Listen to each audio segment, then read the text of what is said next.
నమస్కారం అండి అందరికి శుభ సాయంత్రం. ఈ నైపుణ్యం కాదు, ఇది ఒక I'm going to explain you about a tool. ఒక టూల్ అంటే అంటే అందరికి తెలుసు కదా, ఒక పనిముట్టు. మనం ఏదైనా ఒక పని చేయాలంటే ఆ పని ఈజీగా అవటానికి సహకరించేదాన్ని పనిముట్టు అంటారు. అలాగే మనం కొన్ని నైపుణ్యాలు మనలో పెంచుకోవడం కోసం ముఖ్యంగా నిర్ణయాత్మక నైపుణ్యాలు అంటే డెసిషన్ మేకింగ్ స్కిల్స్ మెరుగుపడటానికి, అలాగే గోల్ సెట్టింగ్, మన గోల్‌ని మనం నిర్ణయించుకున్న తర్వాత, ఆ గోల్‌ని మనం రీచ్ అవ్వడం కోసం మనం వేసుకునే యాక్షన్ ప్లాన్. ఏ ఏ విధమైన ప్రణాళిక వేసుకోవాలి? ఎటువంటి నిర్ణయాలు తీసుకోవాలి? ఎటువంటి పద్ధతులు అవలంబించాలి? ఏమేం పనులు మన టు డూ లిస్ట్‌లో రాసుకోవాలి? ఇవన్నీ మనకి తెలియాలి అంటే, దీనికి వీటిపైన క్లారిటీ రావడానికి మనం ఉపయోగించే ఒకానొక tool swat analysis. So SWOT analysis is not a skill. SWOT analysis is a tool. It's a technique to bring a clarity. Okay. So sight problem ఉన్న వాళ్ళకి, విజన్ ప్రాబ్లమ్ ఉన్న వాళ్ళకి కళ్ళజోడు పెట్టుకుంటే క్లారిటీ ఎలా వస్తుందో, ఏం చేయాలి, ఇప్పుడు మనం ఎట్లా వెళ్ళాలి, ఎటు స్టెప్స్ వెళ్ళాలి, మనం వెళ్ళాలనుకున్న లక్ష్యానికి మనకి ఏది హెల్ప్ అవుతుంది అనే ఒక సిట్యుయేషన్ లో ఉన్నప్పుడు ఈ స్వాట్ అనాలిసిస్ అనేది ఇలా కళ్ళజోడులా ఉపయోగపడుతుంది. It gives us more clarity, better understanding, so that అక్కడి నుంచి మన డెసిషన్ మేకింగ్ అనేది నెక్స్ట్ కి మనకి ఈజీ అవుతూ ఉంటుంది అనమాట. So that is what basically swat analysis is. పేరులోనే ఉంటుంది స్వాట్, SWOT. సో ఇది మనం చక్కగా ఆకాశవాణి లాగా వినే క్లాస్ మాత్రం కాదు. విని తెలుసుకునే అబ్బాయి వాళ్ళు చాలా విషయాలు తెలుసుకున్నాం అనుకునే పరిస్థితి కాదు ఇది. ఇది ఖచ్చితంగా అందరూ కూడా పెన్ను పేపర్ పట్టుకొని రాయాల్సిందే. అంటే స్వాట్ అనాలిసిస్ వింటున్న మీరు మాత్రమే కాదు, మీరు రేపొద్దున ఎక్కడైనా సరే స్వాట్ అనాలిసిస్ చేయించిన ట్రైనింగ్ లో భాగంగా మీరు ఇది స్టూడెంట్స్ చేత చేయించొచ్చు, ఉద్యోగస్తుల చేత చేయించొచ్చు, కెరీర్ బిల్డప్ చేసుకోవాలనుకుంటున్న వాళ్ళ చేత చేయించొచ్చు, ప్రమోషన్స్ వాటి కోసం ప్రయత్నిస్తున్న వాళ్ళ చేత చేయించొచ్చు, ఏదైనా ఒకానొక వృత్తి నుంచి మరో వ్యాపారం పెట్టుకోవడం కోసం, లేకపోతే మరొక ప్యారల్ ఆదాయ మార్గం కోసం వెతుకుతున్న వాళ్ళకి క్లారిటీ రావడం కోసం ఉపయోగించొచ్చు. లేకపోతే మీ అందరిలాగానే ఇప్పుడు మీరందరూ ఈ ట్రైనర్‌లోకి వచ్చారు అంటే దీంతో పాటుగా మీరు ఆల్రెడీ ఏదో ఒక వర్క్ చేస్తూ ఉన్నారు. ఏదో ఒక ప్రొఫెషన్‌లో ఉన్నారు మీరంతా. దాంతో పాటుగా మీరు మీదైనా ఇంకొక ఫోల్డ్ అంటే రీఇన్వెంట్ చేసుకోవడం కోసం మీరు ఇక్కడికొచ్చారు. కొంతమంది పూర్తిగా ఇటువైపు మారిపోవడం కోసం ప్రయత్నిస్తూ ఉండుండొచ్చు. కొంతమంది మీరు చేస్తున్న పనితో పాటుగా ఇంకేమైనా చేయొచ్చా అనే ఒక వెతుకులాటలో మీకు ఇది తెలిసుండొచ్చు. Right? All these kinds of people are there here. ఇలా ఉంటున్న సందర్భంలో కూడా మనకి ఈ స్వాట్ అనాలిసిస్ అనేది ఇలా ఎవరికైనా సరే మనం ఈ ఈ ఈ వ్యక్తులందరికి కూడా మనం వేయించొచ్చు స్వాట్ అనాలిసిస్. సో అలా వేయించేటప్పుడు మనం ఏం చేయాలి అంటే, ఇది ఎక్స్‌ప్లెయిన్ చేసేది కాదు. లిటరల్ గా వాళ్ళ చేత ఒక పేపర్ తీయించుకొని, ఆ పేపర్ లో మనం ఈ swat strengths, weaknesses, opportunities and threats మొత్తం రాయించాలి. పెన్ను పేపర్‌తో రాయించాలి. రాయించిన తర్వాత ఆ మొత్తాన్ని రాసిన తర్వాత, దాన్ని రాసిన మొత్తాన్ని అప్పుడు మనం అబ్జర్వ్ చేస్తే మనకి అర్థమవుతుంది. ఇప్పుడు ఏది పాసిబిలిటీస్ ఎక్కడున్నాయి? పాసిబిలిటీస్ ఎంత వరకు ఉన్నాయి? పాసిబిలిటీస్ ఏం లేవు? మనం ఎటువంటి విషయాల్లో డెసిషన్స్ తీసుకోవాలి? ఎటువంటి రిసోర్సెస్ రెడీ చేసి పెట్టుకోవాలి? ఎటువంటి విషయాల్లో ముందుగా రెడీ చేసుకోవాల్సినవేంటి? నెక్స్ట్ ఇంటర్మీడియేట్ లెవెల్‌లో రెడీ చేసుకోవాల్సినవేంటి? అనే వాటిల పైన మనకి అర్థమవుతూ ఉంటుంది. రైట్? ఒక రకంగా ఒక చిన్న ఎగ్జాంపుల్‌లో చెప్పాలి అంటే, మనం డాక్టర్ దగ్గరికెళ్ళామనుకోండి. ఫస్ట్ మన లక్షణాలు వింటారు. మనం చెప్పిన లక్షణాలు విన్న వెంటనే వాళ్ళు ఏం చేస్తారు? ఒక్కో లక్షణానికి ఒక్కో టాబ్లెట్ ఇచ్చేస్తూ ఉంటారా? ఇప్పుడు అసలే ఇవ్వరు.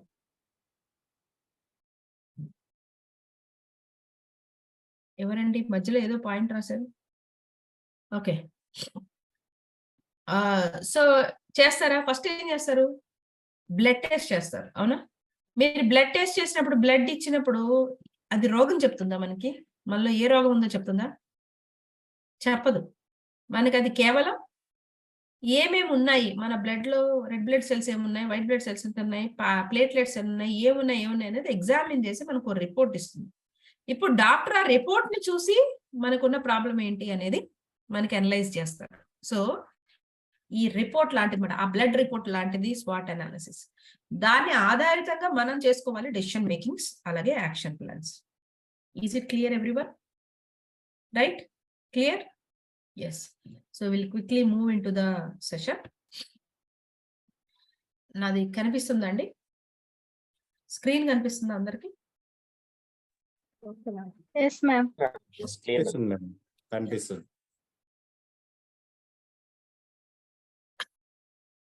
సో స్వాట్ అనాలిసిస్ లో నేను ఎప్పుడు కూడా రిపీట్ చేయడానికి ఇష్టపడను, మార్చేస్తుందాం అనుకుంటాను. కానీ ఇదొక స్లైడ్ మాత్రం ఎన్నిసార్లు చెప్పినా కూడా మళ్ళీ అందరికీ ఇదే నచ్చడం వల్ల ఇది రిపీట్ చేయడానికి, తీసేయడానికి కుదరడం లేదు నాకు. సో స్వాట్ అనాలిసిస్ అనేది ఎవరు చేశారు, ఏంటి అనేది ఊరికే ఒకసారి అబ్జర్వ్ చేస్తే, నేను ఎప్పుడో ఆలోచిస్తుంటే నాకు అనిపించింది ఏంటంటే, స్వాట్ అనాలిసిస్ అనేది మనకి కొత్త.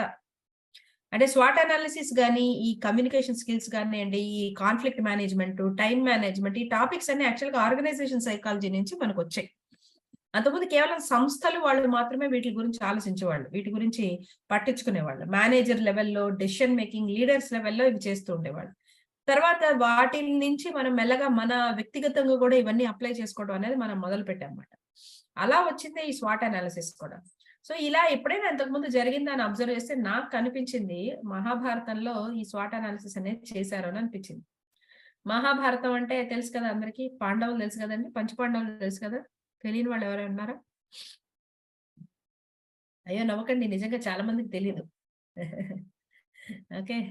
సో ధర్మరాజు అంటే ఆయనండి, మా ఎమ్మెల్యే అనే అవకాశం ఉంది. సో పంచ పాండవులు వీళ్ళ 5గురు. ఒక్క విషయం అండి, I want everyone to switch on your videos. మీరు వీడియోస్ ఆన్ చేసుకొని కూర్చునే ఓపిక లేకపోతే మాత్రం you can simply leave the class. ఎందుకంటే This Srinivas Reddy, in our locality, there is no power, madam. Srinivas Reddy, 14. ఏదైనా అన్అవాయిడబుల్ కండిషన్స్ అయితే తప్ప దయచేసి వీడియోస్ ఆన్ చేసుకోండి. సో పంచపాండవులు, ధర్మరాజు ఇంకా వాళ్ళ 4 తమ్ముళ్ళు, అలాగే ద్రౌపది ఒకనొక సందర్భంలో వాళ్ళు వనవాసము, ఆ తర్వాత 1 సంవత్సరం అజ్ఞాతవాసము చేయాల్సి ఉంటుంది. ఆ అజ్ఞాతవాసం చేయాలి. అజ్ఞాతవాసం అంటే ఏంటి అంటే, వాళ్ళు 1 సంవత్సరం పాటు ఎవరికి కనిపించకూడదు. అంటే ఎవరు అనేది వాళ్ళని గుర్తుపట్టకూడదు. సంఘంలోనే ఉండాలి, సమాజంలోనే ఉండాలి, కానీ ఎవరు వాళ్ళని గుర్తుపట్టకూడదు. వీళ్ళు ఫలానా అని గుర్తుపట్టేశారంటే మళ్ళీ వాళ్ళ శిక్ష అంతా రిపీట్ అవుతుంది. సో వాళ్ళు సమాజంలోనే ఉండాలి, సర్వైవ్ అవుతూ ఉండాలి, కాకపోతే మారువేషాల్లో ఉండాలి. అదొక పెద్ద ఛాలెంజ్. ఇప్పుడు వాళ్ళకున్న గోల్ ఏంటంటే, వాళ్ళకున్న లక్ష్యం ఏంటంటే 1 సంవత్సరం పాటు వాళ్ళు సర్వైవ్ అవ్వాలి. That is there goal, immediate goal. దీనికి వాళ్ళకి ఏమున్నాయి, ఏం లేవని ఆలోచించుకొని దాన్ని బట్టి వాళ్ళు ఎవరు ఎలా వెళ్ళాలి అనే ఒక డెసిషన్స్ తీసుకున్నారు. సో ఇందులో మనం సరదాగా అబ్జర్వ్ చేస్తే మనకు కనిపించేది ఏంటి అంటే, ధర్మరాజు బేసిక్ గా ధర్మరాజుకి ఏమొచ్చు, ఆయనకి రాజ్యం ఎలా పరిపాలించాలి, ధర్మశాస్త్రాలు ఇవే కదా ఆయనకు వచ్చు. ఎందుకంటే ఆయనకి పెద్దగా తెలిసినవి అంటే మేబీ అన్ని తెలియచ్చు, కానీ ఆయన ఎక్స్పర్టీజ్, ఆయన బలం ఏంటి అంటే ధర్మ శాస్త్రాలు, అలాగే ఏది రైట్ ఏది రాంగ్ ఇవన్నీ. అందుకని ఆయన నాకేమొచ్చు అని ఆలోచించుకొని ఆయనకి ఇవి వచ్చు కాబట్టి దీని అవసరం ఎవరికి ఉంటుంది, రాజుకు ఉంటుంది. కాబట్టి ఆయన కంకుబట్టు అనే పేరు మార్చుకొని కంకుబట్టు అనే పేరుతో ఆయన రాజు దగ్గరికి సలహాదారుడుగా మంత్రి రూపంలో వెళ్ళాడు. నెక్స్ట్ వచ్చేటప్పటికి భీముడు బాగా తిండి పుష్టి కలవాడు. సో బయట ఎక్కడైనా ఆయన ఏదైనా ఒక పని చేసుకున్నా, ఏదైనా ఉద్యోగం చేసుకున్నా, ఆయన చేసినా కూడాను, అంటే ఏదైనా ఒక వేరే వాళ్ళ దగ్గర ఉన్నా కూడాను ఆయన సంపాదించుకున్నది ఆయన తిండికే సరిపోతుంది. అంత తిండి పుష్టికల్లా ఆయన. కాదని ఎవరైనా ఆయన ఎంత తింటున్నారనేది అబ్జర్వ్ చేశారు అంటే ఖచ్చితంగా వాళ్ళు గుర్తుపట్టేయగలరు. అమ్మ ఇంత తిండి పుష్టి ఉండి ఇంత బలం ఉన్నవాడు అంటే ఖచ్చితంగా భీముడు అయి ఉంటాడు అని ఒక అనుమానం వచ్చేసే అవకాశం ఉంటుంది. అందుకని ఆయన ఎక్కువగా ఎక్స్పోజ్ అవ్వకూడదు. ఆయన ఫుడ్ రిలేటెడ్ థింగ్స్ ఎక్కువ ఎక్స్పోజ్ అవ్వకూడదు.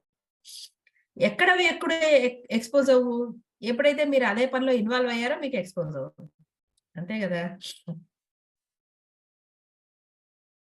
అంటే మీరు వంట చేస్తున్నారు అనుకోండి, వంట చేస్తున్నప్పుడు మీరే మంచిగా పకోడీలు వేస్తున్నారు అని అనుకుందాం. పకోడీలు వేసేటప్పుడు మీరు బయటకు తెచ్చినవే జనాలకు తెలుస్తాయి. వేసే క్రమంలో మీరెన్ని లాగించారో మీకు తెలియదు కదా, చేసే వాళ్ళకి తెలియదు కదా. సో ఇంతే వేసారేమో అని అనుకుంటారు. వేసేవాడికి తెలియదు, చూసేవాడికి తెలియదు. వేసేవాడికి మాత్రం ఇందులో ఉప్పు సరిపోయిందా, అందులో కారం సరిపోయిందా, ఇందులో కరకరలాడుతుందా లేదా అని తలో 100 గ్రాములు లాగించాడు అనుకోండి, 5 వాయిలు వేసే లోపల అరకిలో లోపలికి వెళ్తుంది. సో ఇది ఈజీ. అలా ఎక్కడైతే భోజనం దొరుకుతుందో అక్కడ ఆయన అదే ప్రాసెస్ లో ఇన్వాల్వ్ అయిపోయి అక్కడే ఆయన నలభీముడుగా, నల్లుడు అన్నట్టుగా వల్లభుడుగా పేరు మార్చుకొని ఆయన వంటశాలలో ఆయన సెటిల్ అయ్యాడు. తర్వాత అర్జునుడికి అంతకుముందు ఒకానొక సందర్భంలో, అది మళ్ళీ వెనక్కెళ్తే చాలా పెద్ద స్టోరీ అయిపోతుంది కానీ, ఒకానొక సందర్భంలో ఆయన థర్డ్ జెండర్ పర్సన్‌గా ఉండాల్సిన అవసరం వస్తుందన్నమాట. అంటే ఆయనకి అదొక ఉంటుంది. సో, ఆ ఛాలెంజ్‌ని ఆయన ఇక్కడ రిసోర్స్‌గా వాడుకున్నాడు. ఆ వ ఆ స అదొక పరిస్థితిని ఆయన ఇక్కడ రిసోర్స్‌గా వాడుకొని, ఆయనేం చేశాడంటే యువరాణికి నాట్యం నేర్పిస్తానని చెప్పేసి యువరాణి యొక్క ఆహ్, సన్నిధానంలో ఆయన ఉండిపోతాడనమాట.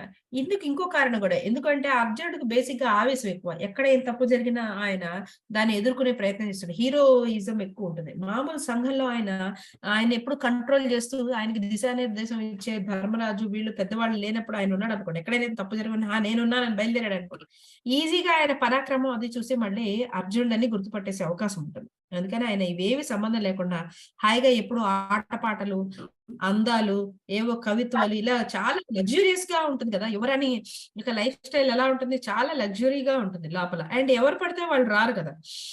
ఒక యువరాణి మహల్లోకి ఎవరు పడితే వాళ్ళు రారు. చాలా ఎక్కువ సెక్యూరిటీ ఇదంతా ఉంటుంది. సో, ఆయన చాలా సేఫ్‌గా ఉంటారు. ఆయన గుర్తుపట్టడానికి కూడా ఎవరికీ అవకాశం ఉంది. నెక్స్టు నకుల సహదేవులు. నకుల సహదేవులే జనరల్‌గా మనం ఎప్పుడు కూడా మహాభారతంలో నకుల సహదేవుల గురించి ఎక్కువ మాట్లాడుకోం. కానీ ఈ ఒక్క స్వాట్ అనాలిసిస్ చెప్పేటప్పుడు వీళ్ళ గురించి ఎక్కువ మాట్లాడుకుంటాం.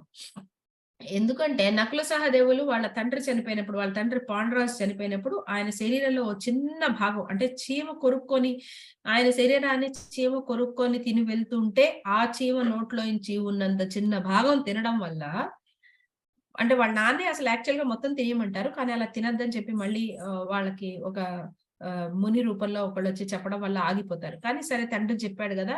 కొంచెమైనా పాటిద్దామని ఆ చీమ నోట్లోంచి ఉన్నంత భాగం తింటారు. ఆ మాత్రం భాగం తిన్నందుకే వాళ్ళ కళ్ళు బైర్లు గమ్మి వాళ్ళ కళ్ళ ముందు ఒక పెద్ద యుద్ధ భూమి, తెగిపడిన శవాలు అలాగా ఒక కురుక్షేత్ర సీన్ వాళ్ళ కళ్ళ ముందు కనిపిస్తుంది. అది ఏంటి అనేది వాళ్ళకి తెలీదు గానీ అలా కనిపిస్తుంది. అప్పుడు అది గమనిస్తాడు శ్రీకృష్ణుడు. ఎందుకు అంటే పాండురాజుకి విపరీతమైన శక్తులుంటాయి. అందుకని ఆయన శరీరాన్ని వీళ్ళు తిన్నారు అంటే వీళ్ళకి భవిష్యత్తును చూసే వచ్చేస్తుంది. భవిష్యత్తును చూసే శక్తొచ్చేస్తుంది. అది ప్రకృతికి విరుద్ధం కాబట్టి వాళ్ళలా భవిష్యత్తును చూసారు అంటే కాలధర్మం ప్రకారం జరగాల్సినవి జరగవు కాబట్టి శ్రీకృష్ణుడు వాళ్ళని వారిస్తాడు. అలా చేయకండి. అది మీరు ఎప్పుడైనా మీ కళ్ళ ముందు కనిపించింది మీరెవరికైనా చెప్పారంటే మాత్రం మీ తల 1000 వక్కలైపోయి మీరు చనిపోతారని చెప్తారు. మామూలుగా అన్నదమ్ములతో పాటుగా వాళ్ళు ఉన్నప్పుడు వాళ్ళకి ఇలాంటివి ఏదైనా కనిపించినా వాళ్ళెవరితో షేర్ చేసుకోకుండా చేయకుండా అవకాశం ఉంటుంది కంట్రోల్ అనేది. కానీ ఇప్పుడు వాళ్ళు విడిగా ఉండాల్సొచ్చినప్పుడు మరది వాళ్ళకేదైనా ఒకవేళ కనిపించినా వాళ్ళెవరితో చెప్పకూడదు. చెప్తే వాళ్ళు చనిపోతారు.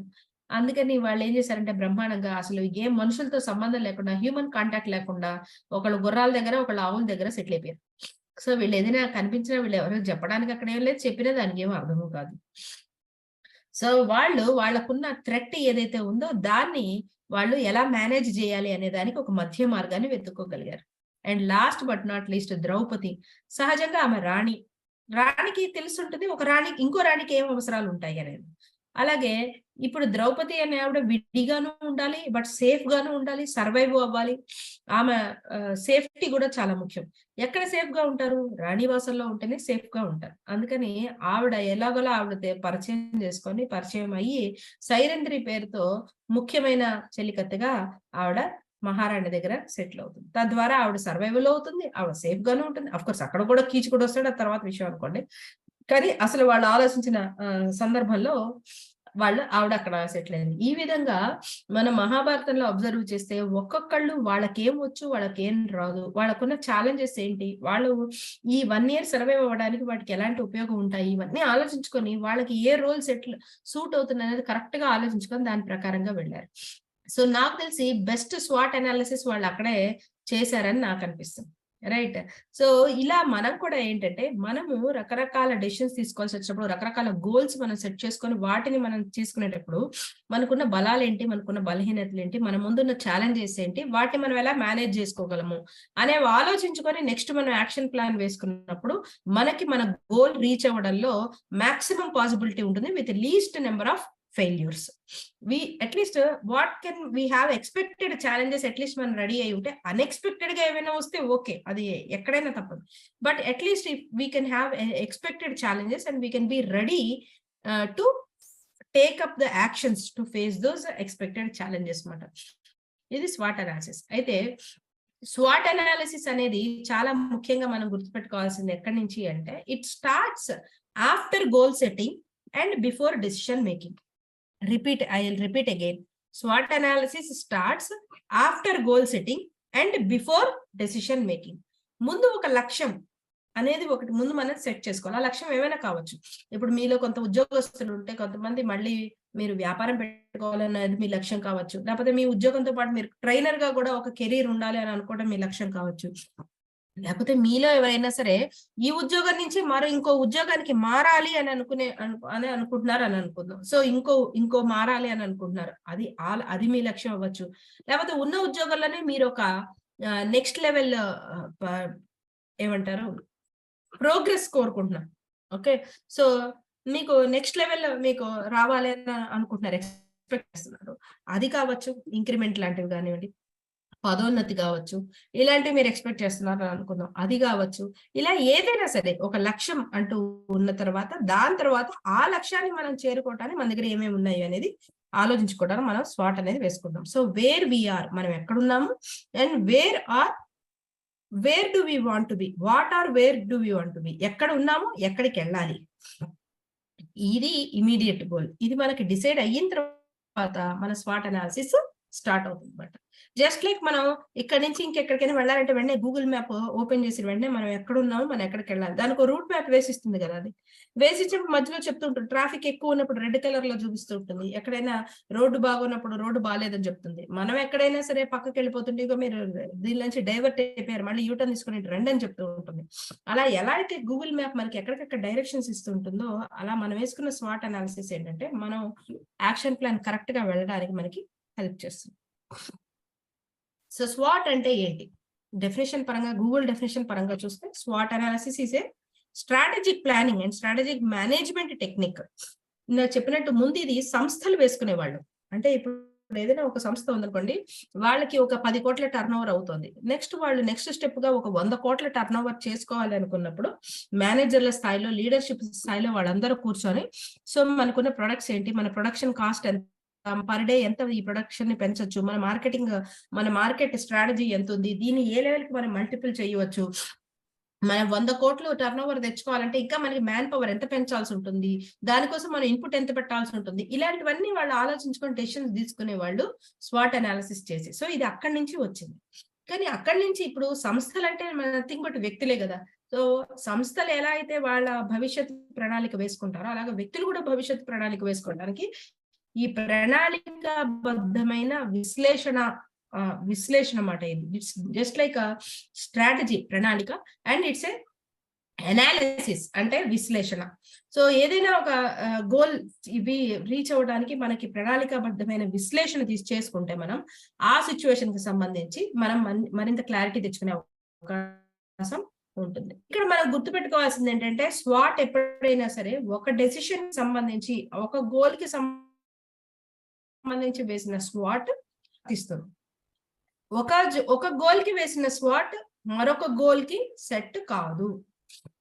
ఫర్ ఎగ్జాంపుల్, మీరు ఇప్పుడు ఎవరైనా స్టూడెంట్ చేత డాక్టర్ అవ్వడం కోసం నేను డాక్టర్ అవ్వాలనుకుంటున్నాను అని వాళ్ళు చెప్పారు. అప్పుడు మీరు వాళ్ళ చేత స్వాట్ వేయించారు.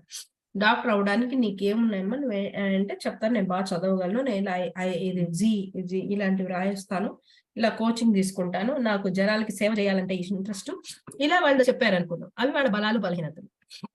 టక్కన వాళ్ళు మళ్ళీ తర్వాత ఇది కాదు అని చెప్పి ఇంకొకళ్ళు కాదు, దీని బదులు సిఏ కూడా చేయాలని ఉంది నాకు, అది ఇంకొంచెం గ్యారంటీ కెరీర్ లాగా కనిపిస్తుంది, ఎంబీబీఎస్ అవి చేయాలంటే చాలా కాలం పట్టేస్తుంది కదా, సో నేను సిఏ చేయాలనుకుంటున్నాను అంటే, అయితే ఇందాక స్వాట్ తీసుకొచ్చి దీనికి వేయడానికి అవకాశం లేదు. ఓకే, ఎందుకంటే సిఏ చార్టెడ్ అకౌంటెంట్ అవ్వాలి అంటే వాళ్ళకి ఉండే స్వాట్ వేరు. అంటే చార్టెడ్ అకౌంటెంట్స్ కి కావాల్సింది ఏంటి, వాళ్ళకి accountancy related, numbers related, figures related, company related, investment related ఆ నాలెడ్జ్ ఉందా లేదా, మనీ రిలేటెడ్ వాటి మీద వాళ్ళకి ఇంట్రెస్ట్ ఉందా లేదా, ఇలా దీని ఎక్స్పర్టైజ్ వేరు. నాకు జనానికి సేవ చేయాలి కాబట్టి నేను సిఏ అవుతానంటే అది రెలవెంట్ గా ఉంది? జనాల ప్రాణాలు కాపాడాలి కాబట్టి నేను సిఏ అవుతానంటే అది రెలవెంట్ కాదు కదా. సో మన గోల్ మారిపోతే మన స్వాట్ కూడా మారిపోతుంది.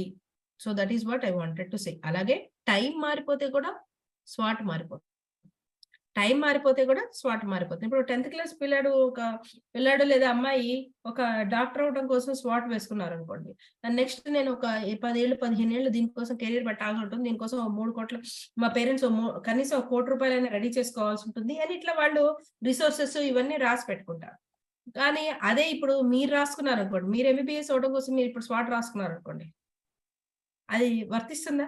అట్‌లీస్ట్ వాళ్ళనే కాదు, వాళ్ళే ఒక 5 ఏళ్ల తర్వాత రాసుకుంటే కూడా మారిపోతుంది. రైట్.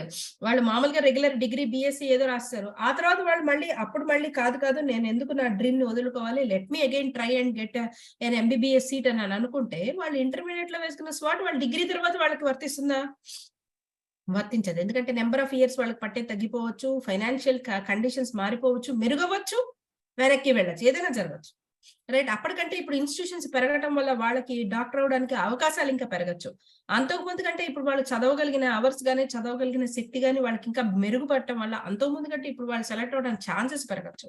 లేదా అంతకుముందు వాళ్ళు ఒకటే టైప్ ఆఫ్ మెడికల్ ఫీల్డ్ చూస్తే ఇప్పుడు వాళ్ళు దానికి ఆల్టర్‌నేట్ ఎన్నో కనిపించొచ్చు. అంటే హోమియోపతి, ఆయుర్వేదంలా ఫలానా వాటికి ఏజ్ లిమిట్ లేదు. లేకపోతే ప్రకృతి వైద్యం లాంటి వాటిలో ఉన్నాయి. అవి ఎవరైనా చేయవచ్చు. ఏ బ్యాక్‌గ్రౌండ్ నుంచి అయినా చేయొచ్చు. ఇలాంటి డిఫరెంట్ థింగ్స్ వాళ్ళకి తెలిసినప్పుడు వాళ్ళు అంతకుముందు వేసుకున్న స్వాట్‌కి దీనికి డిఫరెన్స్ అనేది వచ్చేస్తుంది. సో, ఈ విధంగా స్వాట్ అనేది టైం మారిపోయినప్పుడు మారిపోతుంది. గోల్ మారిపోయినప్పుడు మారుతుంది. సో, ఎప్పుడైనా అది టైమ్ బౌండెడ్‌గా ఉండాలి. గోల్ ఓరియెంటెడ్‌గా ఉండాలి. I repeat again, swat analysis అనేది గోల్ ఓరియెంటెడ్‌గా ఉండాలి. టైమ్ బౌండెడ్‌గా ఉండాలి. ఓకే. సో, స్వాట్ ఎలా రాసుకుంటారు? మీ అందరి దగ్గర పుస్తకాలు ఉన్నాయి కదా! మీరు ఒక ఫ్రెష్ పేజ్ తీసుకొని దాన్ని ఇలాగా 4 కంపార్ట్మెంట్స్‌లో డివైడ్ చేయండి. సో, ఫస్ట్ 2 కంపార్ట్మెంట్స్ ఈ రెండిటిని స్ట్రెంగ్త్స్ అండ్ వీక్‌నెసెస్. ఫస్ట్‌ది స్ట్రెంగ్త్స్, రెండోది వీక్‌నెస్, మూడోది ఆపర్చునిటీస్, నాలుగోది థ్రెట్స్. స్ట్రెంగ్త్స్ అంటే బలాలు, వీక్‌నెసెస్ అంటే బలహీనతలు, ఆపర్చునిటీస్ అంటే అవకాశాలు, థ్రెట్స్ అంటే అవరోధాలు. ఇప్పుడు ఇది మీరు ఇంటర్నెట్‌లో చూస్తే ఇది ఇంకొంచెం అప్‌గ్రేడ్ అయ్యి స్ట్రెంగ్త్స్, వీక్‌నెసెస్, ఆపర్చునిటీస్ అండ్ ఛాలెంజెస్‌గా కనిపిస్తుంది. స్వాక్ అంటున్నారు. స్వాట్ బదులు స్వాక్ అంటున్నారు. థ్రెట్స్ బదులు ఛాలెంజెస్. అంటే థ్రెట్స్ అనేది ఏం లేదండి. ఇవి కొంచెం సైకలాజికల్ జిమ్మిక్స్ అంతే. అంతకంటే ఏం లేదు. మనకి థ్రెట్స్ అంటే భయాలు, అవరోధాలు అనే పెద్ద దాంట్లో కొంచెం నెగెటివ్ సెన్స్ ఉంటుంది కాబట్టి, ఛాలెంజెస్ అంటే challenges can be easily overcome కాబట్టి అది కొంచెం పాజిటివ్ సౌండ్ ఇస్తుందని దాన్ని మార్చి ఛాలెంజెస్‌గా పెట్టారు తప్ప మనం వేసుకునే అనలైజ్ చేసుకునే పద్ధతిలో పెద్ద డిఫరెన్స్ ఏమీ లేదు. It's only a name change. So, స్వాట్ లో strengths, weaknesses, opportunities and threats. So, వీటిలో ఈ పైన రెండిటిని కూడా మనం అంటే స్ట్రెంగ్త్స్ అండ్ వీక్‌నెసెస్ ని మనం ఏమంటామంటే ఇంటర్నల్ ఫ్యాక్టర్స్ అంటాం. అంటే వ్యక్తిపరమైనవి లేదా సంస్థపరమైనవి, వ్యక్తిగతమైనవి.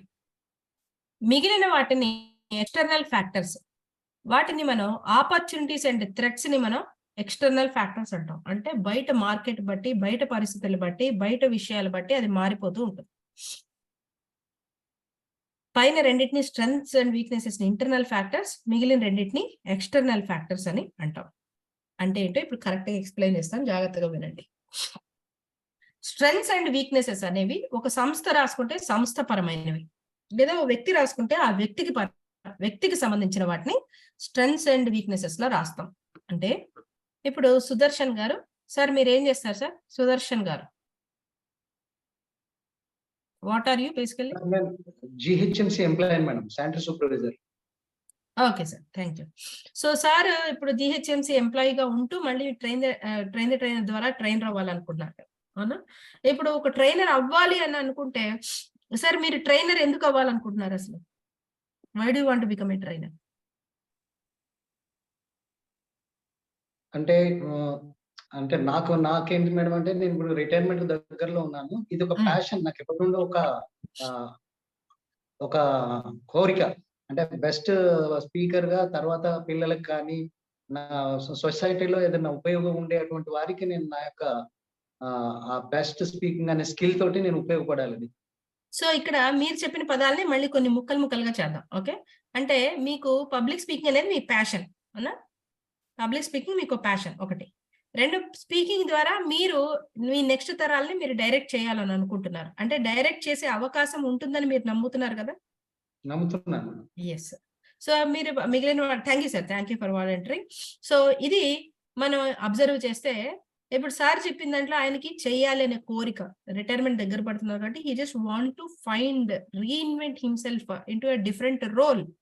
సో ఆయన ప్యాషన్, ఆయన కోరిక, his wish to reinvent himself into a different role, that to addressing something which he wants always wanted to do. ఇవన్నీ ఏమవుతాయి? ఆయన బలాల కిందకు వస్తాయి. అంటే ఆయన ట్రైనర్ చేయడానికి కావాల్సిన ఉపయోగపడే ఫ్యాక్టర్స్ గా ఇవన్నీ పనిచేస్తాయి. మన కోరిక, దానిపైన తాపత్రయం ఉంటాం, అది ఎట్లయినా మనం నేర్చుకోవాలనే ఉంటుంది. ఎస్ నేను చేయగలను అనే నమ్మకం ఉండటం, దానికోసం ఇప్పుడు ఆయనకి ఈ టైం కూడా సహకరించడం, దానికి ఆయన ఒక సంస్థ లాంటిది ఆయనకి దొరకడం, ఇవన్నీ కూడా ఆయన బలాల కిందకి వస్తాయి. ఓకే, సో ఆపర్చునిటీస్ ఇప్పుడు ఆయన మాటల్లోనే మీరు అబ్జర్వ్ చేస్తే దీని ద్వారా నెక్స్ట్ తరాన్ని నేను ఓకే ఇప్పుడు ఆయనకున్నది ఆయన బలం, ఆయన కోరిక, ఇవన్నీ తన వ్యక్తిగతమైనవి అవునా? కానీ ఈ వ్యక్తిగతమైన వాటి ద్వారా ఆయన సాధించగలిగేది ఏంటి? బయట వాటికి ఆయన ఇవ్వగలిగింది ఏంటి? బయట సమాజానికో, బయట దేశానికో, బయట దానికో ఎక్స్టర్నల్ గా ఆయన ఇవ్వగలిగింది ఏంటి? ఎక్కడైనా నాది ఇబ్బంది ఉంటే ఒకసారి చెప్పండి, నాకు మాట ఆగిపోతుంటే. ఓకే, సో ఎక్స్టర్నల్ గా ఆయన ఇవ్వగలుగుతోంది ఏంటి అంటే he is able to groom the next generation. So he is finding that there is an opportunity that he can train the next generation. That's an opportunity. అది బయట పర్యావరణానికి బయటకి సంబంధించింది. అర్థమవుతుందా ఇప్పుడు నేను చెప్పిన ఇంటర్నల్ అండ్ ఎక్స్టర్నల్ అంటే ఏంటో? Right, repeat again madam. ఏంటండి? Repeat again madam. Internal factors. Sure నేను చాలా ఎగ్జాంపుల్ చెప్తా, మీకు ఏం కంగారు లేదు, చాలా చెప్తా. ఓకే రైట్, ఇప్పుడు మీరందరికీ పొటాటో చిప్స్ అన్నాను అనుకోండి. పొటాటో చిప్స్ అన్న వెంటనే మీకు ఏ కంపెనీ పేరు గుర్తొస్తుంది? టైప్ చేయండి క్విక్ గా. Bingo madam, bingo. బింగో. ఇంకా చాట్ లో టైప్ చేయండి.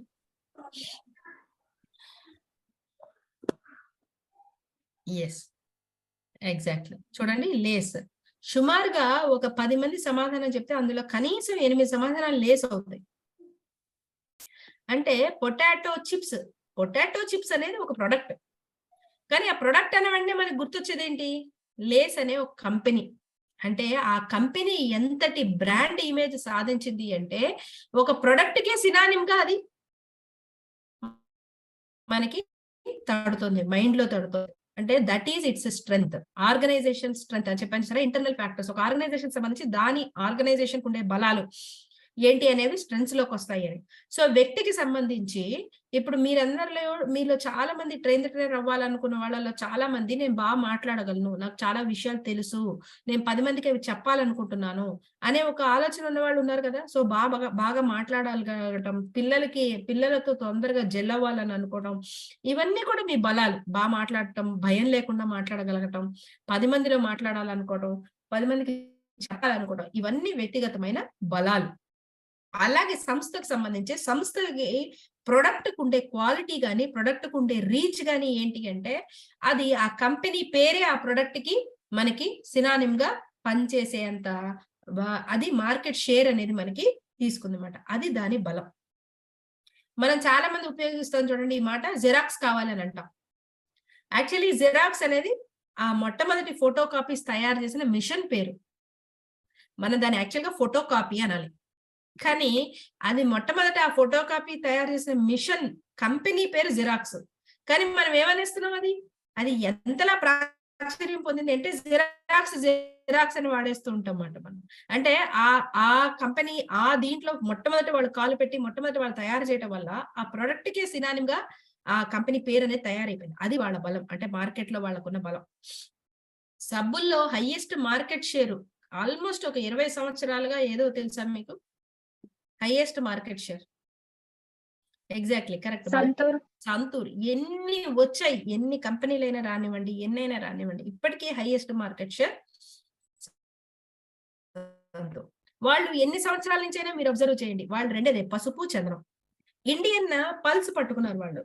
ఇండియన్స్ కి ఏముంటుంది? స్నానానికి సంబంధించి పసుపు చందనం అనేది మన బేసిక్ థింగ్స్. ఎందుకంటే పూర్వం వాళ్ళు చందనం లేపనం రాసుకొని ఆ తర్వాత పసుపుతో నులుముకొని స్నానాలు చేసేవారు కాబట్టి ఇండియన్ పల్స్ పట్టుకున్నారు వాళ్ళు. మీరు అబ్జర్వ్ చేయండి, మిగతా ఎన్ని కంపెనీలు ఎన్ని సర్కస్లు చేస్తాయి వీటిల్లో అడ్వర్టైజ్మెంట్లో. సంతూర్ మన చిన్నప్పటి నుంచి ఒకటే అడ్వర్టైజ్మెంట్. ఎవరో ఒక ఆవిడ ఏదో పని చేస్తుంటుంది, మరొకడు వచ్చి వావ్ అంటాడు, అబ్బో కాలేజీ పిల్లలు కూడా ఇలా చేస్తున్నారని మమ్మీ అని ఇంకో వస్తుంది. ఆ తల్లులు అమ్మమ్మలు అయిపోతున్నారు, ఈ పిల్లలు ఆంటీలు అయిపోతున్నారు, కానీ వాడి కాన్సెప్ట్ మారదు, వాడి అడ్వర్టైజ్మెంట్ ఇది మారదు, వాడి మార్కెట్ షేర్ లో అనుకొట్టేవాళ్ళు. అబ్జర్వ్ చేస్తారా? సో ఏంటి వాళ్ళ బలం అంటే హైయెస్ట్ మార్కెట్ షేర్. అది ఎలా సాధించారు? ప్రైస్ తో సాధించారు వాళ్ళు. రెండు విషయాలు, ఒకటి ప్రైస్, రెండోది వాళ్ళు ఆ ఇండియన్ పల్స్ పట్టుకున్నారు. పసుపు చందనం వాడాల్సింది ఆడవాళ్ళు. ఆడవాళ్ళు దేనికి కాన్షియస్ గా ఉంటారు? ఎక్కువ ఏజ్ కాన్షియస్ గా ఉంటారు. పెద్దాన్లా కనిపిస్తున్నానా, పెద్దాన్ని అనుకుంటున్నారా, అవతల వాడు ఎవడో పక్కన కంపల్సరీ వాడు సారీ పొరపాటున వాడు బై మిస్టేక్ వాడు ఆంటీ అన్నాడే చచ్చాడే వాడు. ఆ రోజు శాపనార్థాలు వాడికి. ఊరే భూమి పుట్టినప్పుడు పుట్టేవరే నీకు నేను ఆంటీ రాని వాడిని క్లాస్ పీకి వదిలిపెడతారు. అదే మగ పిల్లలు అనుకో ఆంటీ వాళ్ళని అంకుల్ అని అనుకో ఏం పట్టించుకొని వెళ్ళిపోతారు వాళ్ళు. నువ్వు అంకుల్ అనుకుంటే ఏదనుకుంటే అని. అయినా వాళ్ళలో కూడా కొంత స్వార్థం. ఎవరికి వాడు అందరినీ అన్న అన్న అని ఉంటుంటాడు. సో వీడి పెద్దవాడైనా కూడా వదిలేవాడు అన్న అంటాడు సేఫ్ సైడ్, నీకంటే నేను చిన్నవాడిని అనిపించుకోవడం కోసం. కానీ లేడీస్కి వచ్చే వరకు ఏంటంటే టక్కన ఆంటీ అనేస్తుంటారు అనమాట. సో రెండు పట్టుకున్నాడు. ఆడవాళ్ళకి వయసు కనిపించకూడదు అనే ఒక కాన్షియస్నెస్ ఉండటం, పసుపు చందనం అనేది ఒకటి కనిపించడం. రెండు, యావరేజ్ మిడిల్ క్లాస్ వాళ్ళు ఎంత ఎఫోర్డ్ చేయగలరు, ఒక నెలకి సబ్బుల కోసం ఎంత ఎఫోర్డ్ చేయగలరు. సో ఆ మార్కెట్ ప్రైస్ లోనే పెట్టుకుంటూ ఉండటం అనేది అవి కాపాడబడుతున్నాయి. సో వాళ్ళ బలాలు ఏంటి ఇప్పుడు? వాళ్ళ బ్రాండింగ్ లో వాళ్ళు చూపించుకుంటున్న ప్రొడక్ట్, వాళ్ళ మార్కెట్ ప్రైస్, అలాగే కస్టమర్ పట్ల వాళ్ళ కంటిన్యూ అవుతున్న సెంటిమెంట్ ఏదైతే ఉందో అది ఇప్పటికీ ఇలాగే ఉంటుంది. నేను చాలా మంది ఇళ్లలో అబ్జర్వ్ చేశాను. మామూలుగా వాళ్ళు ఏవేవో వాడుతుంటారు, పీర్స్, డోవ్లు, ఇలా కాస్ట్లీ ఇంట్లో ఏదైనా ఫంక్షన్ ఉంటుంది, 10 మంది వస్తారని 4 సంతూర్ సబ్బులు తీసుకొని పడేస్తారు. అంటే జనాలు వెళ్ళిపోయాక మళ్ళీ వాళ్ళకి కావాల్సిన వాళ్ళు చేసుకుంటుంటారు అనమాట. అండ్ జనాలు వచ్చేవాడు ఈ 4, అవునా కదా? అందరి ఇళ్లలో ఉండే మెంటాలిటీనే కదా ఇది.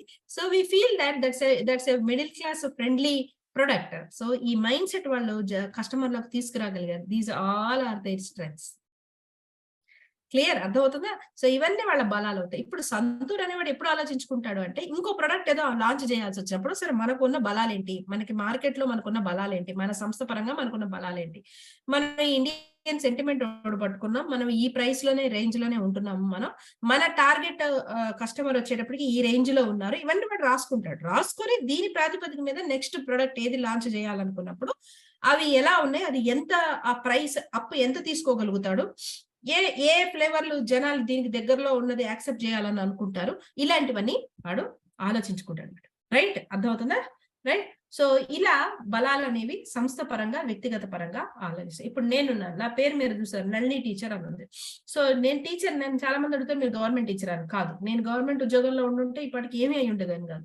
ఏ గవర్నమెంట్ ఉద్యోగం రాలేదు కాబట్టి నేను అటు ఇటు హ్యాపీగా తిరుగుతున్నా ఫ్రీ బర్డ్ లాగా. సో నేను టీచింగ్ నుంచి ట్రైనర్ గా వచ్చాను అనమాట. So I had a teaching background for more than 12 years on paper and more than 20 years of paper. So నాకు ఆ టీచింగ్ లో ఉండటం వల్ల, చిన్నతనం నుంచి టీచింగ్ లో ఉండటం వల్ల ఒక విషయాన్ని 10 రకాలుగా చెప్పటం, వయసు బట్టి చెప్పటం, డిఫరెంట్ బ్యాక్గ్రౌండ్స్ వాళ్ళకి డిఫరెంట్ గా ట్రై చేసి చెప్పటం, అలాగే నాది ఫిజిక్స్ నా సబ్జెక్ట్ అవడం వల్ల దేనైనా ప్రాక్టికల్ గా చెప్పడం, ఇవి కొన్ని సంవత్సరాల పాటు చేసిన తర్వాత when I just wanted to try something, then I found this training field is so very relevant that whatever the qualities I have brought from my teaching field are helping me to become a trainer more quickly and more successfully. Right. So నా బలాలు ఏంటి అంటే explain చేయగలగటం, పిల్లలకి చెప్పగలుగుతా, పెద్దవాళ్ళకి చెప్తా, యువకులతో అంటే తొందరగా gel అవ్వగలుగుతాను. మీరు ఆఫ్రికా నుంచి అగస్తాన్ని తీసుకొచ్చి నా ముందు పడేస్తే 2 నిమిషాల్లో పరిచయం చేసుకొని మాట్లాడేస్తాను. నాకు అదే ప్రాబ్లమే లేదు. మొహమాటం, సిగ్గు, బిడియల్ లాంటి మన డిక్షనరీలో లేదు అనమాట. ఓకే. సో ఈ ప్రాబ్లం లేదు, భాష ప్రాబ్లం లేదు, అలాగే రకరకాల విషయాల అవగాహన, చిన్నప్పటి నుంచి పేపర్స్ చదవటం, చిన్నప్పటి నుంచి డిబేట్ కాంపిటీషన్స్ ఇలాంటి వాటికి వెళ్ళటం వల్ల డిఫరెంట్ టాపిక్స్ డిఫరెంట్ టాపిక్స్ గురించి తెలుసుకొని మాట్లాడటం అనేది స్టూడెంట్ ఏజ్ నుంచి చాలా డిబేట్స్ కాంపిటీషన్స్, క్విజ్ కాంపిటీషన్స్, ఈ round table conference, student conferences ఇలాంటివి చాలా నేను అటెండ్ అయ్యాను. సో అవన్నీ ఉండటం వల్ల పాలిటిక్స్ వీటన్నిటి మీద ఇంట్రెస్ట్ ఉంది. So being a science student politics తో ఏం సంబంధం అంటే అప్పట్లో అవన్నీ ఉండటం వల్ల we use to learn so many things. దానివల్ల సామాజిక సమస్యలు కొంచెం అర్థం చేసుకోవడం చాలా ఈజీ అయ్యింది. దీనితో సైకాలజీ చదవటం ఇంకాస్త ఈజీ అయింది. హౌ పర్సన్స్ మైండ్ వర్క్స్ అనేది అర్థం చేసుకోవడం. So these all became a very good deadly combination. ఇవన్నీ నా బలాలు అవుతాయి. అర్థమవుతుందా? రైట్. సో ఇప్పుడు నేను ఇటు నుంచి ఇటు మారేటప్పుడు నేను ఆలోచించుకున్నాను, what I'm leaving and what I'm going, where I'm going, అక్కడ నాకున్న ఈ ట్రైట్స్ ఏమేమి హెల్ప్ అవుతాయి, ఇవన్నీ రాసుకుంటాను. That will be my strengths list. Next coming to weaknesses. Weaknesses దగ్గరకు వచ్చేప్పటికి ఏంటంటే పర్సనల్ గా రాసుకుంటే ఒక పర్సన్ యొక్క వీక్నెస్. కొంతమంది మొబైల్ ఎక్కువ చూడటం అలవాటు, కొంతమందికి చాలా ఆలోచించేసుకుంటారు. అసలు మీరు ఇప్పుడు ఈ క్లాసెస్ లో పరంగా కూడా మీరు కొన్ని టాపిక్స్ వినుంటే మీకు ఏమనిపించి ఉండేదంటే, వావ్ అసలు ఇప్పుడు ఇది అయిపోయిన వెంటనే అంతే చూడు, నేను రేపటి నుంచి you will see a different person అన్నట్టు మీకు ఫీలింగ్ ఉంటుంది. ఊగిపోతూ ఉంటారు మన టాపిక్ విన్నంతసేపు. అయిపోయి అరగంట అయిపోయాక కట్టేసి మళ్ళీ పడుకొని రేపు పొద్దున్న లేచా మళ్ళీ మామూలే, మామూలే. అలా కొంతమందికి ఎలాగ ఉంటుందంటే విన్నంతసేపు, ఇప్పుడు టైం మేనేజ్మెంట్ క్లాస్ అయిపోయిందా మీకు? టైం మేనేజ్మెంట్ క్లాస్ అయిందా? టైం మేనేజ్మెంట్ క్లాస్ విన్న వెంటనే మీ అందరికీ వస్తుంది, ప్రతి నిమిషం ఎంత విలువైనది, అసలు నేను వేస్ట్ చేయకూడదు, నేను అదేం చేస్తున్నా ఇదేం చేస్తున్నా, ఈ అరగంటలో అది చేసేద్దాం, ఆ అరగంటలో ఇది చేసేద్దాం, చాలా అనిపిస్తూ ఉంటుంది. అన్ని అయిపోయాక మళ్ళీ రెడ్ వచ్చి మొదలెట్ట, రేపు పొద్దున్న లేచాక మళ్ళీ అది పట్టుకొని ఇట్లా మాట్లాడుతున్నా, ఎవరిదైనా ఫోన్ వచ్చిందంటే మళ్ళీ అలా అరగంటలు వెళ్ళిపోతూనే ఉంటాము. ఇన్స్టాగ్రామ్స్ రీల్స్ చూస్తూనే ఉంటాము, యూట్యూబ్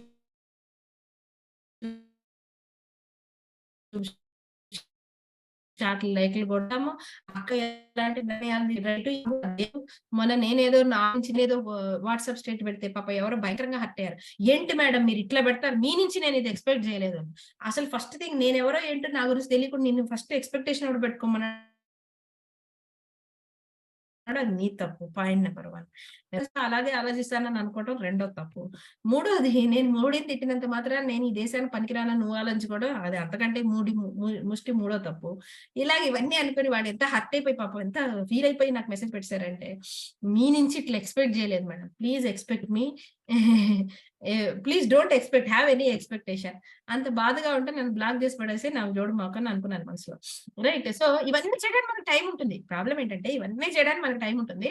అసైన్మెంట్లు అనే వరకు అసలు టైం లేదు మేడం. యాక్చువల్ గా 15 minutes assignment is too much. 10 minutes అంటే అసైన్మెంట్ చేద్దాం అనుకుంటే ఉన్నాను. రఫ్ లో కూడా పాయింట్స్ రాశానండి. వీడియో రికార్డ్ చేయడానికి నాకు టైం లేదని అంట.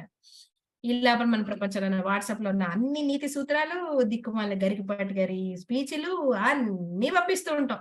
ఎవడ ఆడాల మీద ఎలాంటి జోకేసాడా ఫార్వర్డ్ చేసేస్తాం. ఈ ప్రపంచంలో ఈ యువకులు ఈ మధ్య కాలంలో ఇట్లా పాడైపోయారని ఒక మెసేజ్ ఉంటే చాలు పని 50 మందికి పంపిస్తూ ఉంటాం.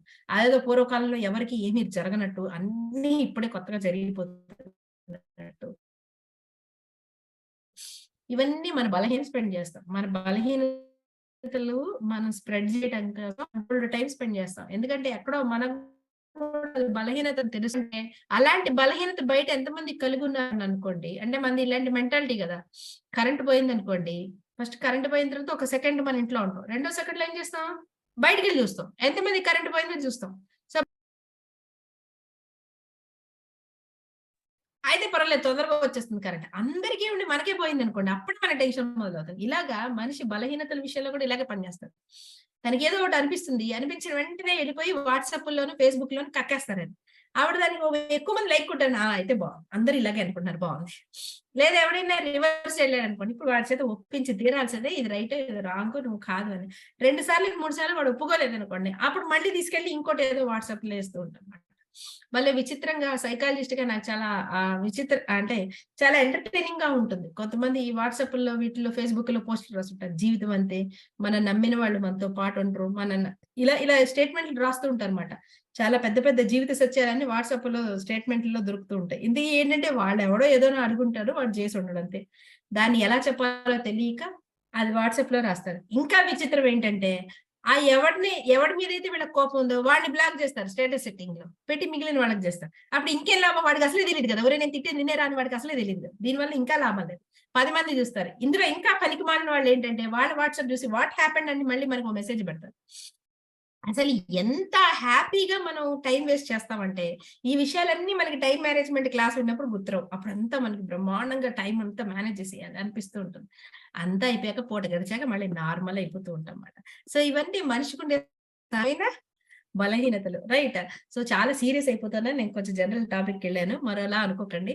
సో వీక్‌నెసెస్ ఇవన్నీ మన వీక్‌నెసెస్ కిందకి వస్తాయన్నమాట. అంటే మనం ఏదైనా పని అనుకుంటాం గానీ చేయలేకపోవటం. లేకపోతే ఒక పని మనం చేయాలన్న తాపత్రయం ఉంటుంది కానీ చాలా వరకు చాలా మందికి సెల్ఫ్ డౌట్స్ ఉంటాయి. అంటే నేను చెప్పేది ఇప్పుడు వింటారా? నాకు చాలా చెప్పాలుంది గానీ నాకు భయముంది, మొహమాటం ఉంది. కొంతమంది రియల్ ఎస్టేట్ ఫీల్డ్‌లో కమిషన్ బేస్డ్‌గా బాగా ఒక ప్యారలల్ ఆదాయ మార్గం ఉంటదని జాయిన్ అయిపోతారు. కానీ జాయిన్ అయిపోయాక వాళ్ళకి చిచి మనం వెళ్లి ఒక బ్రోచర్ పట్టుకొని ఇది ఉంది అది ఉంది అని ఎక్స్‌ప్లెయిన్ చేస్తే ఏం బాగుంటుంది అని వాళ్ళు మొహమాట పడిపోతూ ఉంటారు. లేదా ఇన్సూరెన్స్‌లు అవి తీసుకుంటూ ఉంటారు.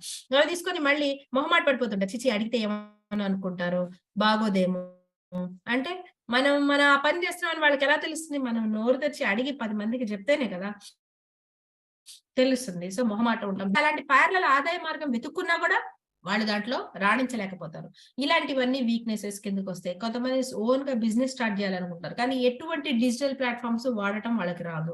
లేదంటే భయం ఉంటుంది. నేనిప్పుడు నారీసెల్‌లో భాగంగా చాలా మంది వుమెన్ అప్పుడప్పుడు నాకు ఫోన్ చేస్తుంటారు. నేను ఇట్లా బిజినెస్ చేస్తానండి. నేను ఇవి నేర్పుతానండి, అవి నేర్పుతానండి. Very good. మీరు ఫేస్‌బుక్‌లో ఉన్నారా? ఫేస్‌బుక్‌లో మీరు నారీసెల్‌లో ఇలా గ్రూప్‌లో జాయిన్ అవ్వండి. అక్కడ అడ్వర్టైజ్ చేసుకోండి. అక్కడ ఆల్రెడీ 900 మంది ఉన్నారంటే, నాకు ఫేస్‌బుక్ అవి లేవండి. నాకు భయమండి అంటే. నువ్వు ఫేస్‌బుక్‌లోనూ లేక, ఇన్‌స్టాగ్రామ్‌లో లేక, ఎక్కడూ లేకపోతే నువ్వు మీ ఇంట్లో బిజినెస్ చేసుకుంటున్నావు అన్న విషయం ఎవరికని తెలుస్తుంది? ఆ చుట్టూ 10 మంది తప్ప ఎవరికైనా తెలుస్తుందా? You will have maximum 10 customers or 25 customers. Above that you will not get the customer until and unless you go into the digital world where people may not know you but yet they only want your product. నువ్వెవరో సంబంధం లేదు. నువ్వు ఆడ, మగ ఇంకోళ్ళ వాళ్ళకి సంబంధం లేదు. If they want that product they will approach you. So that is the world over there. మనకున్న భయాలు, మనకున్న ఇన్హిబిషన్స్ పెట్టుకున్నాం అనుకోండి మన రీచ్ తగ్గిపోతూ ఉంటుంది. ఇలా డిజిటల్ నాలెడ్జ్ గాని, సోషల్ మీడియా భయాలు గాని ఇలాంటివన్నీ ఉంటే అవన్నీ వీక్‌నెసెస్ కిందకి వస్తాయి. సంస్థల పరంగా వీక్‌నెసెస్ ఏమవ్వచ్చు? ఫర్ ఎగ్జాంపుల్ ఒక కోకో కోలా కంపెనీయే ఒక డ్రింక్ తయారు చేస్తుంది. కోక్ అనే డ్రింక్ తయారు చేస్తుంది. కోక్‌కి బ్రహ్మాండమైన బ్రాండ్ ఇమేజ్ ఉంది. బ్రహ్మాండమైన ప్రొడక్ట్స్ ఉంది. బ్రహ్మాండమైన లెగసీ ఉంది. Wonderful stars all over the international world వాళ్ళకి బ్రాండ్ అంబాసిడర్స్‌గా పనిచేస్తారు. ఇవన్నీ వాళ్ళ బలాలు. కానీ coke is completely a sugar based product. Completely a sugar based product. అవునా కదా? సో అది హై కార్బోనేటెడ్ డ్రింక్ అని హై షుగర్ థింగ్. సో ఎవరైనా ఆరోగ్యం బాగోలేదు అంటే ఫస్ట్ మనం ఇచ్చే సలహాలేంటి? కూల్ డ్రింక్స్ అవి మానేయంట. అంటే we have such a negative attitude about the product related to the health industry. So that is their biggest weakness. అలానే వాళ్ళు దాన్ని రీప్లేస్ చేసుకొని షుగర్ బదులు బెల్లం వేసి కాచగలరా కోక్‌ని? చేయలేరు కదా! వాడు ఒకవేళ అలా బెల్లం వేసి కాచినా మనం కూడా కొనడం మానేస్తాం. మనం కూడా దాని బదులు ఆ బెల్లం వేసుకొని అద్దాగేది ఎందుకురా నేను దాంట్లో ఏ రాగో ఏదో వేసుకొని జావే తాగుతాను నీ గోల ఎందుకని మనం కూడా వదిలేస్తాం. రైట్. సో మనం అది ఒక ఇర్రీప్లేసబుల్ ఫార్ములా వాళ్ళది. సో అదే వాళ్ళ వీక్‌నెస్ అవుతుంది. Next what about opportunities and threats. ఇవి ఎక్స్టర్నల్ ఫ్యాక్టర్స్. అంటే ఇవి వ్యక్తి స్వాట్ రాసుకుంటే వ్యక్తి చేతిలోనో, లేకపోతే కంపెనీ స్వాట్ రాసుకుంటే కంపెనీ చేతిలోనో ఉండేవి కాదు. External things. మళ్ళీ ఎగ్జాంపుల్. ఇప్పుడు మీరందరూ కూడా ట్రైనింగ్ ఫీల్డ్ లోకి వద్దామని అనుకున్నారు. ట్రైనింగ్ ఫీల్డ్ లోకి వద్దామని అనుకున్నప్పుడు మీరు మేబీ ఇప్పుడు ఈ మధ్య కాలంలోనే చూద్దాం.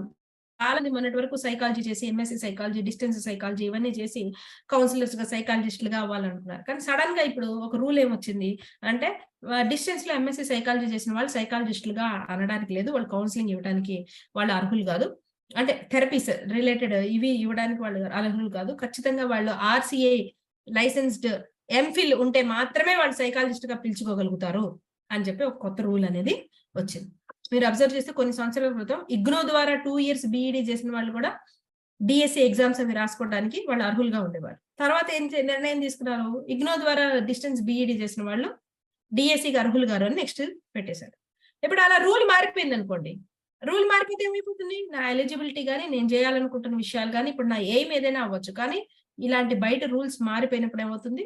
నా లక్ష్యానికి నేను కొంచెం దూరం వెళ్ళటం అవుతుంది. ఇప్పుడు నేను ఎప్పుడో 13 సంవత్సరాల క్రితం సారీ 11 years బ్యాక్ ఇప్పుడు 2011, 2010 బయట మార్కెట్ బట్టి మనకి వచ్చేది.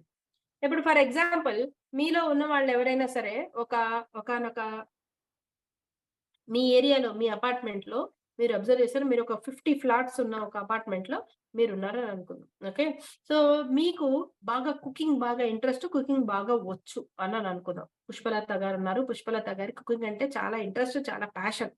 అయితే she is also looking for some employment also, money earning గురించి కూడా ఆలోచిస్తున్నారు అని అనుకుందాం. ఒక 50 మెంబర్స్ ఉన్న ఒక అపార్ట్మెంట్. ఇప్పుడు కుకింగ్ అంటే ఆవిడకున్న ఇంట్రెస్ట్, కుకింగ్ అంటే ఆవిడకున్న ప్యాషన్, ఆవిడ ఏదైనా ఆదాయ మార్గం ఎంచుకోవాలని అనుకోవటం, ఇవన్నీ ఆవిడ బలాలైతే ఇప్పుడేంటి 50 మంది ఫ్లాట్స్ లో ఉన్నారు. సో ఆవిడ ఏం చేయొచ్చు, పెద్ద పెద్ద బ్రాండింగ్ లో, పెద్ద పెద్ద రెస్టారెంట్లు, పెద్ద పెద్ద ఓపెన్ చేయక్కర్లా. సింపుల్ గా వాళ్ళ అపార్ట్మెంట్ గ్రూప్ లోనే ఆవిడ ఒక మెసేజ్ చేయొచ్చు, like I will be providing dinner services. Okay, if you want so and so, నేను రోజుకి ఈ ఐటమ్ అని పెడతాను, అది మీకు ఎంతమంది కావాలో you just give me the order before 6:30 you give me అంటే, అప్పుడు you can pick up it from my flat. మీరు అబ్జర్వ్ చేయండి, హైదరాబాద్ అండ్ మహానగరంలో చాలా మందికి ఈవినింగ్ అయ్యేటప్పుడు వాళ్ళ ఆఫీస్ నుంచి వచ్చేదే ఆల్మోస్ట్ డిన్నర్ టైంలో వస్తారు. అప్పుడు కుకింగ్ చేసుకొని చేయడం చాలా కష్టం. అలా అని ప్రతిరోజు బయటకు తినలేరు. Home food is very very important for them. అలాంటప్పుడు మీరు అబ్జర్వ్ చేస్తే ఇలాంటి ఒక ఆప్షన్ ఉందనుకోండి, చూస్ చేసుకుంటారా లేదా? లైక్ 50 ఫ్లాట్స్ లో కనీసం ఆవిడకి రోజుకి 3 కస్టమర్సే వచ్చారనుకుంటాం. రోజుకి 3 రోజుకి 3 ఆవిడ ఒక 200 రూపీస్ అట్లా ఛార్జ్ చేశారు అని అనుకుందాం. సో రోజుకి 600, నెలకెంత 18,000. అవునా? 18,000 ఆవిడకి గ్రాసరీస్ కి వీటికి ఎంతో పోయిందని అనుకుందాం. ఒక 5,000 ఎంతో పోయింది అనుకుందాం. రైట్, ప్యాకింగ్ మెటీరియల్ కి వాటికి పోయిందని అనుకుందాం. ఒక 10,000 వస్తున్నాయి లేదా చేతికి? ఓకే, సో బయట హోటల్ లాగా, రెస్టారెంట్ లాగా పెట్టాలంటే ఏంటి? ఇప్పుడు అది అవకాశం ఉందా లేదా ఆవిడకి? ఇది అంటే ఇప్పుడు ఆవిడకున్న అవకాశాలు ఏంటి? దీని ద్వారా ఆదాయ మార్గం రావచ్చు 1, ఆవిడకి ఇంట్రెస్ట్ ఉన్న పనే చేసుకునే ద్వారా ఆదాయ మార్గం రావచ్చు 2, మూడోది రోజు కొంత సమయం మాత్రమే దీని మీద కేటాయించవచ్చు 3. ఆవిడ ఒక రూల్ పెట్టుకోవచ్చు కదా, నేను ఓన్లీ 5 కస్టమర్స్కే ఇస్తాను, per day maximum 5 customers limit అని పెట్టుకోవచ్చా లేదా? తర్వాత ఇంకొక సహాయం ఇంకొకళ్ళు వచ్చారు, నెంబర్ పెంచుకోవచ్చు అనా? సో దీనికోసం ఆవిడ పెద్దగా యాప్ డెవలప్ చేసి ఇవన్నీ చేయాలా? ఏమి లేదు. చేతిలో ఉన్న ఒక వాట్సాప్ గ్రూప్ తో చేయొచ్చు. రోజుకి ఒక సాయంత్రం పూట ఒక గంటన్నర ఎక్స్ట్రా టైం చేయటం ద్వారా ఆవిడకి ఈ ఆదాయ మార్గం అనేది వస్తుంది. క్లియర్? సో ఇక్కడ అవకాశం ఏంటి అంటే, బయట జనాల బిజీ లైఫ్ అనేది ఈవిడకు ఒక అవకాశాన్ని ఇచ్చింది. ఈవిడ ఒక 50 మంది ఉన్న అపార్ట్మెంట్ లో ఉండటం అనేది ఈవిడకు ఒక అవకాశంగా పనిచేసింది. అదే 5 10 మంది ఉన్నారనుకోండి, వాళ్ళు అలాంటి చోట అయితే ఖచ్చితంగా బిజినెస్ రాదు. సో ఇప్పుడు ఈవిడ బయట అంతమంది ఉన్న ఫ్లాట్ లో ఉండటం అనేది ఆవిడకి ఒక ఆపర్చునిటీ క్రియేట్ చేసింది. నెక్స్ట్, జనాలు బయట ఫుడ్ కంటే హోమ్ కుక్డ్ ఫుడ్ మీద జనాలు ఇప్పుడు చూపిస్తున్న ఇంట్రెస్ట్ అనేది కొత్త అవకాశాలని తెచ్చి పెడుతోంది. సో ఆవిడకున్న ఇప్పుడు డిఫరెంట్ డిషెస్ చేయడం ఆవిడకి తెలుసు అనుకోండి, ఆ డిఫరెంట్ డిషెస్ చేయడం అనేది ఆవిడ కొత్త అవకాశాలని తెచ్చి పెడుతుంది. రైట్, ఇలాగా అవకాశాలు అనేది బయట పరిసరాలు మారిపోతున్న బట్టి, బయట పరిస్థితులు మారిపోతున్న బట్టి కొత్త అవకాశాలు వస్తాయి. ఇప్పుడు ఆవిడ హైదరాబాద్ లాంటి మహానగరంలో ఉంటే ఈ బిజినెస్ చేయడం చిటికెల మీద పని. అదే వెళ్ళిపోయి ఆవిడ తెనాలి, చీరాల లాంటి చోట్ల ఉన్నారనుకోండి, ఎవ్వడు కొనుక్కోడు. సో ఇప్పుడు ఎవడైనా కొనుక్కుంటాడా, ఎవడైనా కొనుక్కోడా అనేది ఈవిడ చేతుల్లో ఉందా? లేదు. ఈవిడున్న ప్రదేశం బట్టి అది అవకాశం ఉంటుంది. Did you understand now what do you mean by opportunities? Opportunities are like how the market perceives, how by external conditions are there. ఇలాంటి దాన్ని బట్టి. ఇప్పుడు కంపెనీస్ పరంగా చూద్దాం దీన్ని. కంపెనీ పరంగా ఇప్పుడు వీళ్ళల్లో ఎవరికైనా సరే, ఇప్పుడు సిద్ధార్థ గారు ఉన్నారు. సిద్ధార్థ గారు ఏదో ఒక ప్రోడక్ట్ తయారు చేశారు, వండర్ఫుల్ గా మొత్తం వుడెన్తోనే ఆయన ఒక ఎకో ఫ్రెండ్లీ టూత్ బ్రషెస్ లాంటివి ఏదో తయారు చేశారు అని అనుకుంటాం. ఎక్సలెంట్ గా అది హిట్ అయింది, రాష్ట్రాలన్నింటిలో కూడా పేరు వచ్చింది. Now he wants to export that to other countries. Export చేసేటప్పుడు నేను చేయాలనుకుంటున్నాను, అమెరికాలో నాకు బోల్డ్ మంది ఫ్రెండ్స్ ఉన్నారు, నేను డజన్ల కొద్దీ అక్కడ పంపించేస్తాను, మీరంతా అక్కడ అమ్మే ఏంటంటే కుదురుతుందా? కుదరదు. ఎందుకు కుదరదు? పాలసీస్ ఉంటాయి, బిజినెస్ పాలసీస్ ఉంటాయి. ఎందుకు why someone is sending so many in such a large number అనేది వాళ్ళు పట్టుకుంటారా లేదా? ఇనిషియల్ గా ఒక 10 20 అంటే it is not at all a problem. But when you want to do it in as a business, then you have to think about whether US rules ఏం చెప్తున్నాయి, US business rules ఏం చెప్తున్నాయి, వాళ్ళ product quality ఏంటి, వాళ్ళ standard quality ఏంటి, ఆ standard కి మన ప్రొడక్ట్ మ్యాచ్ అయితేనే వాళ్ళకి అక్కడ బిజినెస్ చేసుకోవడానికి వాళ్ళ అవకాశం ఇస్తారు. మీకు తెలుసో లేదో మన దేశంలో తిండి రూపంలో అమ్ముడుపోయే ఎన్నో పదార్థాలు ప్రపంచంలో ఎన్నో దేశాల్లో బ్యాన్ చేయబడ్డాయి. They don't even meet the standards of their food and nutrition. Oreo ఒకటి, మీకు కిండర్ జాయ్ ఒకటి, పిల్లలు ఎంత పిచ్చి పిచ్చిగా తింటారు ఇక్కడ. Kinder Joy is banned in more than 30+ countries. ఎందుకంటే it doesn't meet the standards, food standards at all in lot of countries. వాడు అక్కడ బిజినెస్ చేసుకోవడానికి లేదు. మన స్టాండర్డ్స్ ఎలా ఉన్నాయి, మన పాలసీస్ ఎలా ఉన్నాయి, మినిమం థింగ్స్ ఉన్నాయి కాబట్టి అవన్నీ కూడా మన దేశంలో బిజినెస్ చేసుకోవడానికి అవకాశం ఉంటుంది. అంటే ఇప్పుడు ఈ పాలసీ మేకింగ్ అనేది మన చేతుల్లో ఉందా, కంపెనీ చేతుల్లో ఉందా, ప్రొడక్ట్ తయారు చేసేవాడి చేతుల్లో ఉందా? లేదు. The policies made by the governments will open gates for some products, will close the gates for some other products. Clear? ఇప్పుడు అంతకు ముందు ఏవేవో కొన్ని ఎలక్ట్రానిక్ చేయాలంటే అన్ని చైనా నుంచి, అక్కడి నుంచి, ఇక్కడి నుంచి మనం అన్నిటిని కూడా దిగుమతి చేసుకోవాల్సి వచ్చింది. ఇప్పుడు మేక్ ఇన్ ఇండియా అనే ఒక పాలసీ చేసేయటం వల్ల ఏమవుతుంది, ఆ కంపెనీస్ పెట్టుకోవడానికి కానీ వీటికి కానీ మేక్ ఇన్ ఇండియా పాలసీలో భాగంగా కొన్ని ప్రొడక్ట్స్ చేస్తున్నప్పుడు వాళ్ళకి తొందరగా పర్మిషన్స్ ఇవ్వటం, వాళ్ళకి ప్రోత్సాహకాలు ఇవ్వటం, వాళ్ళకి లోన్స్ ఇవ్వటం ఇవి చేసాయి. దానివల్ల ఇక్కడ ఇండియాలో కూడా ఎక్కువ మంది electronics, electrical related companies start చేయగలిగారు. ఇప్పుడు ఈ గవర్నమెంట్ చేసిన పాలసీ వీళ్ళకి కొత్త అవకాశాలు అనేది ఇస్తుంది. Right, this is how opportunities will help. Okay, అలాగే ఇప్పుడు టైఅప్స్ కానివ్వండి. ఓకే, శ్రీనివాసులు గారు బాగా ఆలోచించి ఒక మంచి కోకోనట్ వాటర్ తో ఒక బ్రహ్మాండమైన ఒక డ్రింక్ తయారు చేశారు. శ్రీనివాసులు గారు బ్రాండ్ మీద అది బాగా దాన్ని ప్రాచుర్యం పొందారు. వాళ్ళ ఊర్లో అంతా కూడా బాగా డెవలప్ అయింది. చాలా మంచి ఫలితాలు చూపిస్తుంది. చాలా మంచి ప్రొడక్ట్ బాగుందని అనిపించింది. ఇప్పుడు శ్రీనివాసులు గారు తన ప్రొడక్ట్ ని వాళ్ళ ఊరు నుంచి వాళ్ళ జిల్లాకి, జిల్లా నుంచి రాష్ట్రానికి, ఇతర రాష్ట్రాలకి పంపించాలి అంటే ఆయన ఇన్వెస్ట్మెంట్ కొంత పెట్టాల్సి ఉంటుంది. ప్రొడక్ట్ ఐ మీన్ ఫ్యాక్టరీ లాంటిది ఒకటి పెట్టాల్సి ఉంటుంది. చాలా ప్రొక్యూర్ చేయాల్సి ఉంటుంది. ఇదంతా ఇండివిజువల్ గా ఆయనే చేయాలి. ఈ లోపల ఏ పతంజలి వాళ్ళు ఎవరో అబ్జర్వ్ చేశారు, ఇదేదో మంచి ప్రొడక్ట్ అనుకుని వాళ్ళు ఇప్పుడు శ్రీనివాసరావు గారి దగ్గరికి వచ్చి మీరు మాతో టైఅప్ అవ్వండి. ఓకే, సో మీరు మాకు ఆ ఫార్ములా ఇవ్వండి, మనం ఎట్లా చేద్దాం అనేది.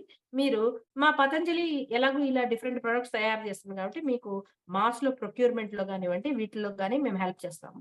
సో మన ప్రొడక్ట్ ఇట్లా తయారు చేసినప్పుడు పర్ ప్రొడక్ట్ మీకు ఇంత వస్తుంది అని చెప్పేసి ఆయన ఈయన ఫార్ములాని వాళ్ళని అడిగి తీసుకున్నారు. ఇప్పుడు ఈయన ప్రొడక్ట్ రీచ్ అవడానికి ఎక్కువ అవకాశం ఉంటుందా లేదా? ఆపర్చునిటీ పెరిగినట్టే లేదా?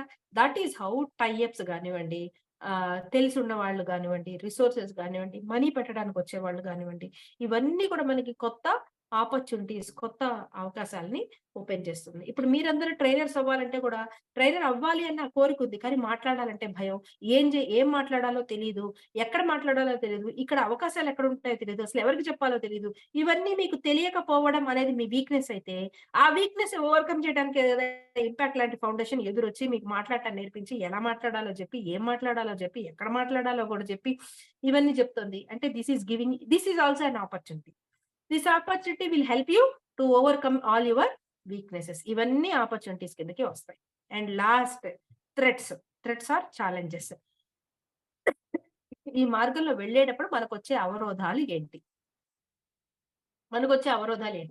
బాగా ఆలోచించి శ్రీనివాసు గారు కోకోనట్ వాటర్ తో ఒక అద్భుతమైన ఒక డ్రింక్ తయారు చేశారు. చాలా బాగుంది, చాలా క్లిక్ అవుతుంటే ఒక 6 నెలల్లో మంచి టర్న్ ఓవర్ వచ్చింది. ఆయనకి దగ్గరలో అసలు కనీసం 10 లక్షల వ్యాపారం అవుతుంది. చాలా బాగుంది. కట్ చేసే 2 నెలల్లో ఈయన బాటిల్ 12 రూపాయలకి అమ్ముతుంటే బాటిల్ 8 రూపాయలకే అమ్ముతూ సేమ్ ప్రొడక్ట్ ఇంకొకడు లాంచ్ చేశాడు. ఓకే, అయితే ఈయన వాళ్ళని ఆపలేరు. ఎందుకంటే ఈయన ప్రొడక్ట్ మీద పేటెంట్ పెట్టుకోలేదు. ఆయన ఆలోచించి, ఆయన ట్రై చేసి, ఆయన కుదిరి 10 మంది బాగుంది అని అంటే 10 మంది నుంచి 100 మందికి, 100 మంది నుంచి 1000 మందికి, 1000 నుంచి 10,000కి అది పెరిగింది. కానీ ఇదంతా ఆలోచించుకొని, అబ్జర్వ్ చేసుకుని, దీంట్లో ఏమేం కలిపారా ఏంటా అని ఆలోచించుకొని, ఇంత లోపలే మన భూషణ్ గారు మీ దగ్గర 10 లక్షలు, నా దగ్గర 1 కోటి రూపాయలు పెట్టేవాడు ఉన్నాడని చెప్పేసి భూషణ్ గారు వెంటనే అదే ప్రొడక్ట్ ని ఈయన బాటిల్ 12 రూపాయలకి అమ్ముతుంటే ఆయన బాటిల్ 8 రూపాయలకే ఆయన మార్కెట్ లో ఇంట్రడ్యూస్ చేసేసారు. ఇప్పుడు ఈయనకి కాంపిటీషన్ పెరుగుతుందా లేదా? ఈయన సేల్స్ తగ్గుతాయా లేదా? సో మనం తయారు చేసే ప్రొడక్ట్ ఒకవేళ అది రిపీట్ చేయగలిగిన ప్రొడక్ట్, కాపీ చేయగలిగిన ప్రొడక్ట్ అయితే అది that will be a threat to our business. Clear? Yes, ఇది కంపెనీస్ పరంగా ఉండే థ్రెట్స్. బిజినెస్ పరంగా ఉండే థ్రెడ్స్. అదే ఇండివిడ్యువల్ గా ఆలోచించారని అనుకుందాం. మీరందరూ బాగా అన్ని స్కిల్స్ నేర్చుకున్నారు, ట్రైనర్ అవ్వాలనుకుంటున్నారు, బ్రహ్మాండంగా you are all set up ready for the trainer. కానీ మీకు అబ్జర్వ్ చేస్తే ఏం చెప్పారంటే మీరు స్కూల్స్ నుంచి స్టార్ట్ చేయండి. మీరు ఫస్ట్ స్కూల్స్ కి వెళ్ళండి, స్కూల్స్ లో పిల్లలతో మాట్లాడినారు. వెరీ గుడ్, నేను రెడీ, నేను పిల్లలతో మాట్లాడాలనుకున్నాను. కానీ రవీంద్ర గారి timings morning 9 to evening 6 office timings. Okay, ఈయనకి మొత్తం సోమవారం నుంచి శనివారం వరకు ఈయనకి ఆఫీస్ ఉంటుంది, ఆదివారం మాత్రమే ఈయనకి సెలవు ఉంటుంది. ఏ పిల్లలకి వెళ్ళి చెప్తారు ఈయన? ఎందుకంటే పిల్లలు స్కూల్లో ఉన్నప్పుడు ఈయన ఆఫీస్ లో ఉంటాడు, ఈయన ఆఫీస్ నుంచి బయటకు వచ్చేప్పటికి వాళ్ళ ఇంట్లో ఉంటారు. అప్పుడు మీరు ఏ పిల్లలకి వెళ్ళి చెప్తారు ఈయన? మరి ఎవరికి చెప్తారు? ట్రైనింగ్ ఇవ్వాలంటే ఎవరికి ఇవ్వాలి? మరి ఈయనకున్న ఆడియన్స్ ఏంటి? ఎవరి దగ్గర వెతుక్కుంటారు? సో ఈయన బయట సో ఈయనకున్న ఇది that is a threat to what ever he wants to achieve. అర్థమవుతుందా? సో లేదు, చక్కగా ఈయన వెళ్ళారు, ఒక 10 రోజులు సెలవులు పెట్టుకున్నారు రవీంద్ర గారు. నెక్స్ట్ ఇది అయిపోయింది టీటీడబ్ల్యూసీ, నెక్స్ట్ 15 రోజులు నేను సెలవులు పెట్టుకొని నేను వీలైన స్కూల్స్ కాలేజెస్ అన్ని తిరిగేసేసి నేను నా ప్రాజెక్ట్ కంప్లీట్ చేసుకోవాలనుకుంటున్నానని రూల్ పెట్టుకొని ఈయన 10 రోజులు సెలవు పెట్టుకొని స్టార్ట్ అయిన వెంటనే మళ్ళీ ఇలాగనే వానలు వచ్చాయి, ఓ వారం రోజులు సెలవులు ప్రకటించారు. ఆవిడేమవుతుంది? ఈయన సెలవులు వేస్ట్ అవుతాయి, ఈయన అనుకున్న ప్రాజెక్టు కంప్లీట్ కాదు. కానీ వానలు పట్టము, సెలవులు ఇవ్వడం మన చేతిలో ఉందా? లేదు. ఇలాగా ఇలాంటివన్నీ ఏమవుతాయి? మనకి ఎక్స్పెక్ట్ చేయని అవరోధాలు అవుతాయి. ఓకే, మనం టీవీలో అప్పుడప్పుడు చూస్తూ ఉంటాము. కొంతకాలం క్రితం చూసాము, కురుకురే అంటే క్యాండిల్ మీద పెట్టేసి కురుకురే కాలిపోతుంది, సో దీంట్లో ప్లాస్టిక్ ఉందని ఒక అపోహ క్రియేట్ చేశారు చాలా మంది. అవునా కదా? చాలా మంది బేసిక్, అందుకే సైన్స్ చదవాలి, కొంతైనా సైన్స్ చదవాలి. కనీసం 7th క్లాస్‌లో కరెక్ట్‌గా సైన్స్ పాఠాలు చదువుంటే ఆ మాట మాట్లాడరు. కంబషన్ అండ్ ఫ్లేమ్ అని ఓ లెసన్ ఉంటుంది 7th క్లాస్‌లో సైన్స్ పుస్తకంలో. దాంట్లో చెప్తారు. కంబషన్ అంటే ఏంటి? ఏదైనా అంటుకోగలిగినది తత్వం ఉన్న వాటిని కంబషబుల్ సబ్స్టెన్సెస్ అంటారు. కంబషబుల్ సబ్స్టెన్సెస్ అసలు ప్లాస్టిక్ కంబషబుల్ సబ్స్టెన్స్ గానే కాదు. అది మంట పట్టుకుంది అంటే అది అసలు ప్లాస్టిక్ గానే కాదు. కానీ జనాలు ఏం చేశారు? ఇట్లా పట్టుకోవడం, క్యాండిల్‌ని కొంత నిప్పంటుకొని ఇదిగో కుర్కురే అంతా ప్లాస్టిక్. సో కంబషబుల్ సబ్స్టెన్సెస్, ఇప్పుడు పేపర్ అంటుకుంటుంది, చెక్క అంటుకుంటుంది, అయితే అవి ప్లాస్టికా? కాదు కదా! అసలు కొంచెం అంటే దాన్ని నూనెతోనూ వాటితోనూ తయారు చేస్తారు కాబట్టి దాంట్లో ఉన్న నూనె ఫైర్ క్యాచ్ చేస్తుంది. అది బేసిక్ సైన్స్. ఇప్పటికి చూస్తాను చాలా మంది ఓ కుర్కురే ప్యాకెట్ తీసుకొచ్చి, ఓ క్యాండిల్ తీసుకొచ్చి తగలబెట్టేసి ఇదిగో చూసారా ప్లాస్టిక్ తినకండి అని అంటుంటా. నాకేమనిపిస్తుంది, come on please read some science, understand some science. Okay, అయితే ఇలాంటి అపోహలు వస్తుంటాయి. ఒక్కొక్కసారి ఇంకోళ్ళు ఎవరేం చేశారు, ఆశీర్వాద్ ఆటాని పిండిలాగా చేసి దాన్ని నీళ్ల కింద పెట్టేసి ఇట్లా సాగుతుంది చూసారా, దీంట్లో రబ్బర్ ఉంది అని అన్నారు. అవునా? సో తర్వాత అది రబ్బరా? నిజంగా అది రబ్బరా? సాగే ప్రతి రబ్బరా? కాదు. అది గ్లూటెన్ అనే అదుంటుంది. గ్లూటెన్ ప్రతి పౌడర్‌లోనూ ఉంటుంది. మైదాలో అన్నిటికంటే అత్యధికంగా ఉంటుంది. అంతకంటే కొంచెం తక్కువ గోధుమల్లో, అంతకంటే కొంచెం తక్కువ బియ్య పిండిలో, అంతకంటే కొంచెం తక్కువ శనగపిండిలో అలా మోతాదు మారుతూ ఉంటుంది. బట్ పిండి పదార్థాలు ప్రతి దాంట్లోనూ గ్లూటెన్ అనేది ఉంటుంది. ఇది కొంత పదార్థాలకు సంబంధించిన నాలెడ్జ్. అవునా? కానీ ఇవి తెలియనప్పుడు ఏమైనాయి, ఇవన్నీ చాలా ప్రాచుర్యంలోకి వచ్చేసాయి. అదిగో ప్లాస్టిక్‌తో క్యాబేజీ చేస్తున్నారట, అక్కడెక్కడో ఇదేదో చేసేస్తున్నారట. ఇవన్నీ మనకి కంపెనీ బ్యాడ్ ప్రాపగండాస్ వచ్చేస్తుంటాయి. అప్పుడప్పుడు Pepsi bottle, Thums Up bottle బలి కనిపిస్తూ ఉంటుంది. వాడెవడో టీవీ న్యూస్‌లో చూపించేస్తుంటాడు బల్లొచ్చేసింది అని. అందరూ సీసాలు పగలగొట్టేస్తారు అప్పుడు. అవునా? సో ఇలాంటివన్నీ కూడా ప్లాస్టిక్ రైస్, ప్లాస్టిక్ రైస్ అని వచ్చింది. అప్పుడు అందరూ భయపడి చచ్చారు, ఏం వండుకుంటున్నామో అని. సో ఇలాంటివి అనుకోకుండా వచ్చేవన్నీ కూడాను ఇవన్నీ థ్రెట్స్. అయితే ఈ థ్రెట్స్ వస్తే ఏమవుతాయి? ఇప్పుడు ఈ థ్రెట్స్ తెలుసుకుంటే దాన్ని బట్టి కంపెనీస్ నెక్స్ట్ ఏం చేయాలి? ఇప్పుడు కుర్కురే అలా తగలబడింది. టీవీ నైన్ వాడు హడావిడి చేశాడు. కానీ వాళ్ళేమి దాన్ని పెద్దగా అడ్రెస్ చేయలేదు. అంటే ఇలా ఇది కాదని ఏమి అడ్రెస్ చేయలేదు. వాళ్ళు మెల్లగా చూసారు. దానికి కలిగిన నష్టం క్రియేట్ చేసినప్పుడు వాళ్ళు కోర్ట్‌లో కేసేశారు. కోర్ట్ ద్వారా నోటీసులొచ్చాయి. అప్పుడు టీవీ నైన్ అప్పటి నుంచి అది వేయడం మానేసింది. అంతే చేశారు. కానీ అదే మీరు అబ్జర్వ్ చేస్తే ఆశీర్వాద్‌లో ఇలా వచ్చినప్పుడు వెంటనే వాళ్ళు ఒక వీడియో రిలీజ్ చేశారు. ఇది రబ్బర్ కాదు, దీన్ని గ్లూటెన్ అంటారు.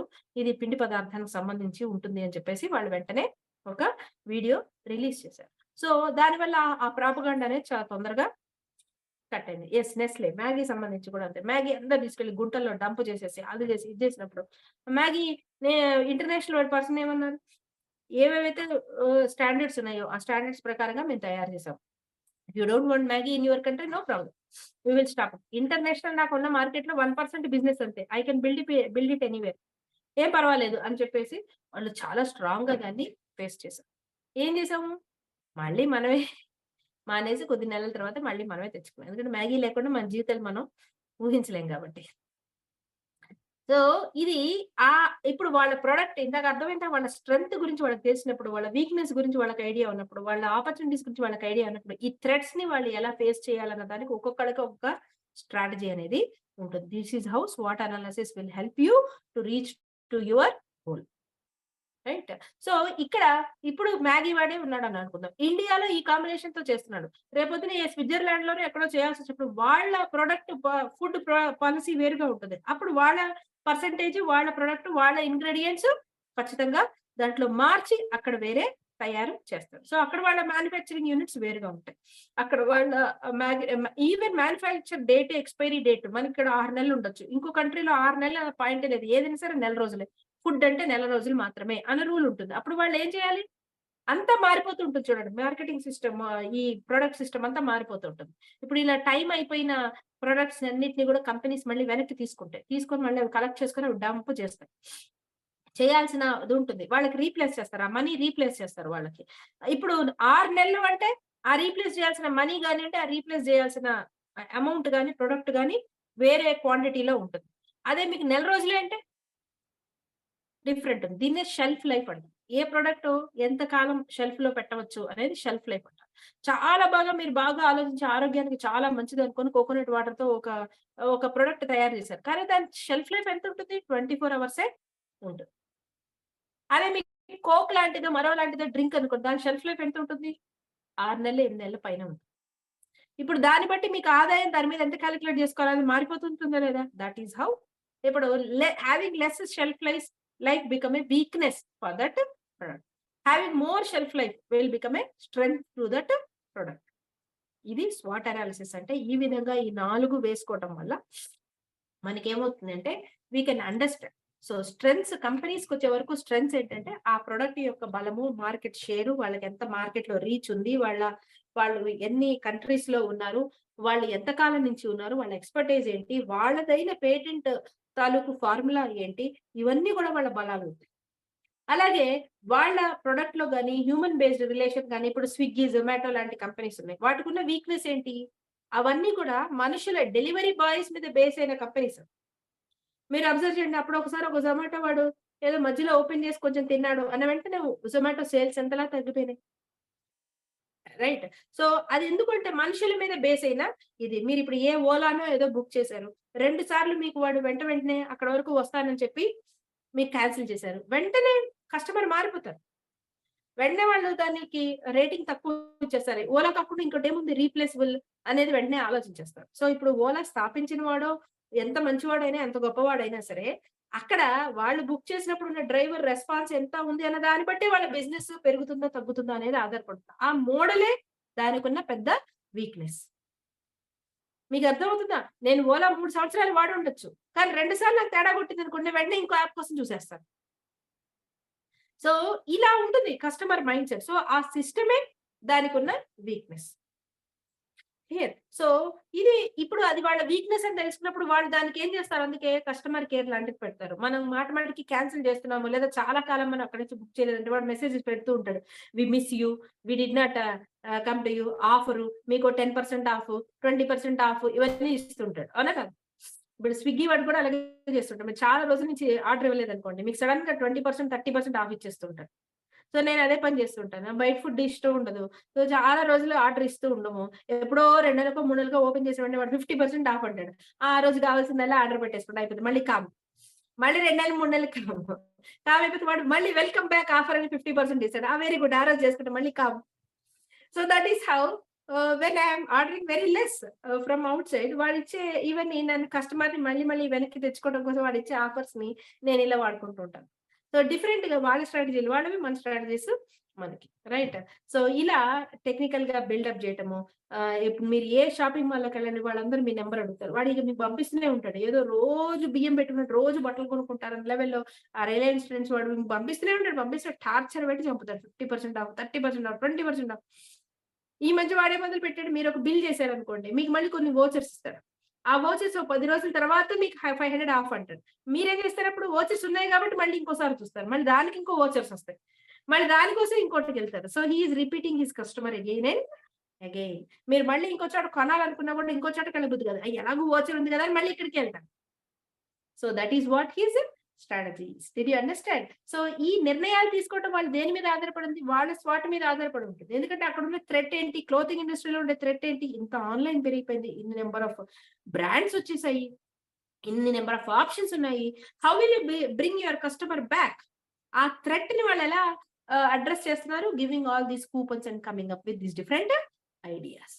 So that is how SWOT will help you to take what important actions and what important decisions that you need to take to reach your goal. ఇది SWOT analysis అంటే, right?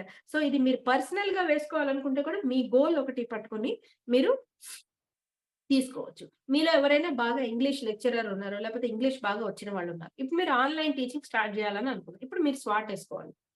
Okay, నా బలాలేంటి? మంచి English knowledge ఉంది, proficiency ఉంది, spoken English ఎలా చెప్పాలి అనే ఒక కోర్సు మెటీరియల్ అంతా నా దగ్గర రెడీగా ఉంది. ఇవన్నీ మీ బలాలు అవుతాయి. ఓకే, మీ బలహీనతలు, కస్టమర్ని ఎక్కడి నుంచి తెచ్చుకోవాలి తెలీదు, ఆన్లైన్ యాప్స్, ఏమేమి యాప్స్, నా దగ్గర అయితే ఏ ఆన్లైన్ యాప్ లేదు. సో నేను జూమ్ లాంటివి ఏమైనా కొనాలా, ఇది బెటర్ ఆన్లైన్ యాపా, ఇంకోట, ఇప్పుడు నా ప్రొడక్ట్ గురించి నేను ఎక్కడెక్కడ నేను అడ్వర్టైజ్ చేసుకోవాలి, నాకేం అంత పెద్ద పరిచయం ఉన్న వాళ్ళు కానీ అంత పెద్ద సర్కిల్ నాకు లేదు. సో ఇప్పుడు పెద్ద సర్కిల్ లేకపోవటం, నేను ఒక మెసేజ్ ఇది షేర్ చేయండి అంటున్నాను, కానీ ఎవరు పెద్దగా షేర్ చేయట్లేదు, దాన్ని పెద్ద పట్టించుకోవట్లేదు, వాట్సాప్ స్టేటస్ లో పెట్టేంత మాత్రం పెద్ద రెస్పాన్స్ రావట్లేదు. ఇవన్నీ వీక్నెసెస్ కిందకి వస్తాయి. ఆపర్చునిటీస్ ఏంటి? కరోనా సమయం తర్వాత చాలా మంది, కరోనా అప్పుడు అందరూ ఏమనుకున్నారంటే ఆన్లైన్ మళ్ళీ నార్మల్ అయిపోతే అందరూ ఆఫ్లైన్కి వెళ్ళిపోతారు, ఇంకెవరు ఆన్లైన్ ఇష్టం ఉండరు.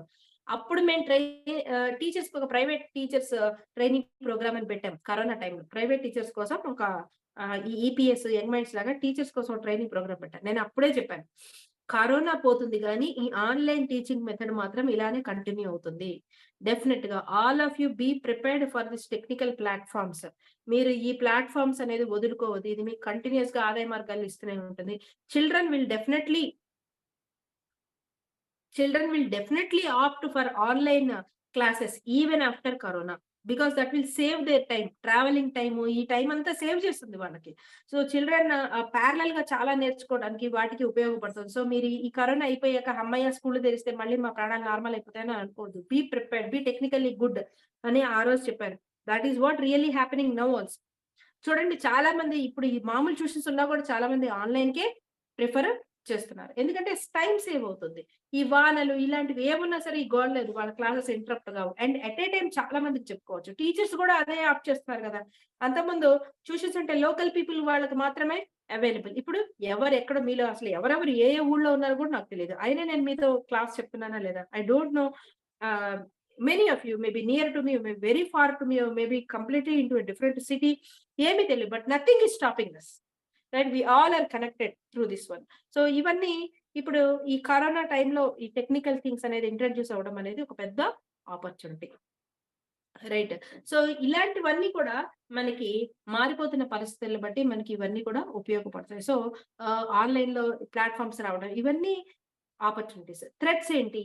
థ్రెట్స్ ఏముండొచ్చు అంటే, ఈ ఆన్లైన్ క్లాసెస్ లో మేబీ వాళ్ళు డబ్బులు సరిగా కట్టకపోవడమో, లేకపోతే ప్రతిసారి బ్యాచ్ లో తక్కువ మంది రావడమో, లేకపోతే వీళ్ళు చెప్తున్నారు కానీ వాళ్ళ నుంచి రెస్పాన్స్ లేకపోవడమో. ఇలాగే అందరూ కూడా వీడియోలు ఆఫ్ చేసి కూర్చున్నారు అనుకోండి, ఇంగ్లీష్ కమ్యూనికేషన్ క్లాస్ లాంటిది వీడియోలు ఆఫ్ చేసి కూర్చుంటే ఏమొస్తుంది?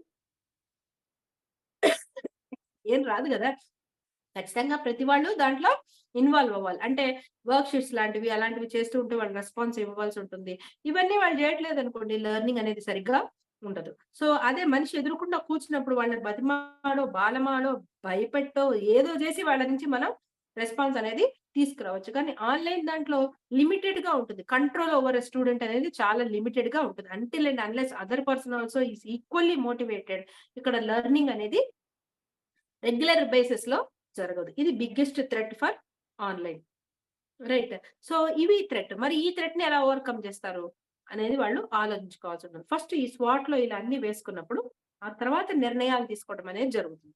ఇప్పుడు నా బలాలు ఇవి, నా బలహీనతలు ఇవి. నా బలహీనతలు ఏంటి అంటే నాకు కాంటాక్ట్స్ అవి లేవు. సో వెంటనే నేను మంచి కాంటాక్ట్స్ ఉన్న గ్రూప్స్ లో నేను కూడా జాయిన్ అవటం. ఇలాంటి కామన్ లెర్నింగ్స్ అనేవి ఉన్న ఫౌండేషన్స్, ఇప్పుడు ఇంపాక్ట్ ఫౌండేషన్ లాంటి దాంట్లో చేరి చాలా మంది ఇంగ్లీష్ క్లాసెస్ చెప్తారు. కొంతమంది బిజినెస్ క్లాసెస్ చెప్పిన వాళ్ళు ఉన్నారు. ఇప్పుడు నారీ సెల్లోకి వచ్చి చాలా మంది పెయింటింగ్ లాంటివి నేర్పుతుంటారు, టైలరింగ్ నేర్పుతుంటారు. మొన్న ఒక ఆవిడ మండల ఆర్ట్ అనే అదేదో ఒక డ్రాయింగ్ లో పద్ధతి అంట, అది నేర్పించుకుంటూ ఆవిడ నెంబర్ ఆఫ్ క్లాసెస్ కండక్ట్ చేసుకుని ఆవిడ నేర్పించుకుంటూ ఉంటుంది. ఇంకొక ఆవిడ వచ్చింది మొన్న ఆవు పేడతో నేను ప్రమిదలు, ధూప్ స్టిక్స్ లాంటివి చేస్తానని చెప్పి. సో ఆవిడ ఒక 1 hour ఫ్రీగా నారీ సెల్లో చెప్పింది. కింద ఆవిడ ఫోన్ నెంబర్ ఇచ్చింది, ఇలాంటి ప్రొడక్ట్స్ కావాలంటే నన్ను మీరు కాంటాక్ట్ చేయండి అని. ఇంకొక ఆవిడ మన యోగా డే ముందు ఒక 1 రోజులు యోగా క్లాసెస్ చెప్పి నేను ఇలా పర్సనల్ గా కూడా యోగా ట్రైనింగ్స్ చెప్తాను కాబట్టి మీరు నన్ను అప్రోచ్ అవ్వండి అని చెప్పి ఆవిడ అడ్వర్టైజ్ చేసుకుంది. సో ఇలాంటి ప్లాట్ఫామ్స్ ఉన్నాయనుకోండి, they will give you the exposure to reach to lots of people అన్నమాట. సో ఇప్పుడు వాళ్ళ వీక్నెస్ ఏంటో తెలుసుకుంటే దాంట్లో నుంచి బయటికి రావడానికి వాళ్ళకి అవకాశాలు ఏమున్నాయి అనేది వాళ్ళు ఆలోచించుకోగలుగుతారు. అలాగే ఆపర్చునిటీస్ ని ఎలాగో ఓడిసిపెట్టుకోవాలో తెలుస్తుంది. వాటి టైం బౌండెడ్నెస్ ని తెలుసుకోవడానికి అవకాశం ఉంటుంది. టైం బౌండెడ్ గా ఉంటాయి కొన్ని. కరోనా ముందు ఎవరైతే పెద్ద పెద్ద ఫుడ్ కోర్ట్స్ అవన్నీ ఓపెన్ చేశారో టక్కన కరోనా వచ్చేసింది, మొత్తం 2 ఏళ్లు క్లోజ్ అయిపోయినాయి, వాళ్ళ ఇన్వెస్ట్మెంట్ అంతా వేస్ట్ అయిపోయింది, అందరూ అప్పుల పాలైపోయారు, అమ్మేసుకోవాల్సి వచ్చింది, చాలా మంది నష్టాల పాలు అయ్యారు. కానీ మళ్ళీ కరోనా ఓపెన్ అయిన వెంటనే మళ్ళీ అవే ఫుడ్ స్టాల్స్ మళ్ళీ బ్రహ్మాండంగా క్లిక్ అయినాయి. అంతకంటే ఇప్పుడు ఇంకా 10 వచ్చేసింది. కానీ అంతకుముందు ఎవరైనా నష్టపోయారు, వాళ్ళు లేరు. వాళ్ళ దగ్గర నుంచి కొనుక్కున్నవాడు ఇప్పుడు లాభపడ్డాడు. అదే ఫుడ్ కోర్టు, అదే ప్లేసు, అదే స్టోర్. కానీ అప్పుడు వాడు కేవలం కరోనా ముందు పెట్టిన వాడికి నష్టం చూశాడు, కరోనా తర్వాత పెట్టిన వాడు లాభాలు చూశాడు. సో ఇలాంటి కండిషన్స్ అనేవి మన చేతుల్లో లేవు. కానీ ఈ కండిషన్స్ ఇలా మారిపోతున్నప్పుడు వాళ్ళు అర్థం చేసుకుంటూ దాన్ని బట్టి నెక్స్ట్ ట్రెండ్స్ అనేవి, నెక్స్ట్ సెటప్స్ అనేవి చేసుకుంటూ ఉంటారు.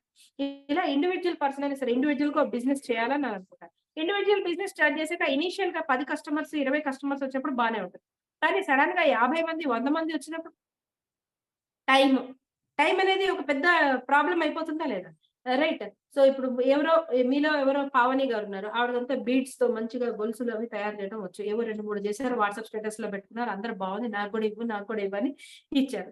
10 మంది 20 మంది వచ్చినప్పుడు ఆవిడ కూడా చాలా ఎంకరేజింగ్ గా ఉంటుంది, చాలా బాగుంది ఆ బిజినెస్ అని. సడన్ గా 50 మంది ఇస్తే 50 మందికి ఆవిడ చేయాలంటే టైం ఎక్కడి నుంచి వస్తుంది?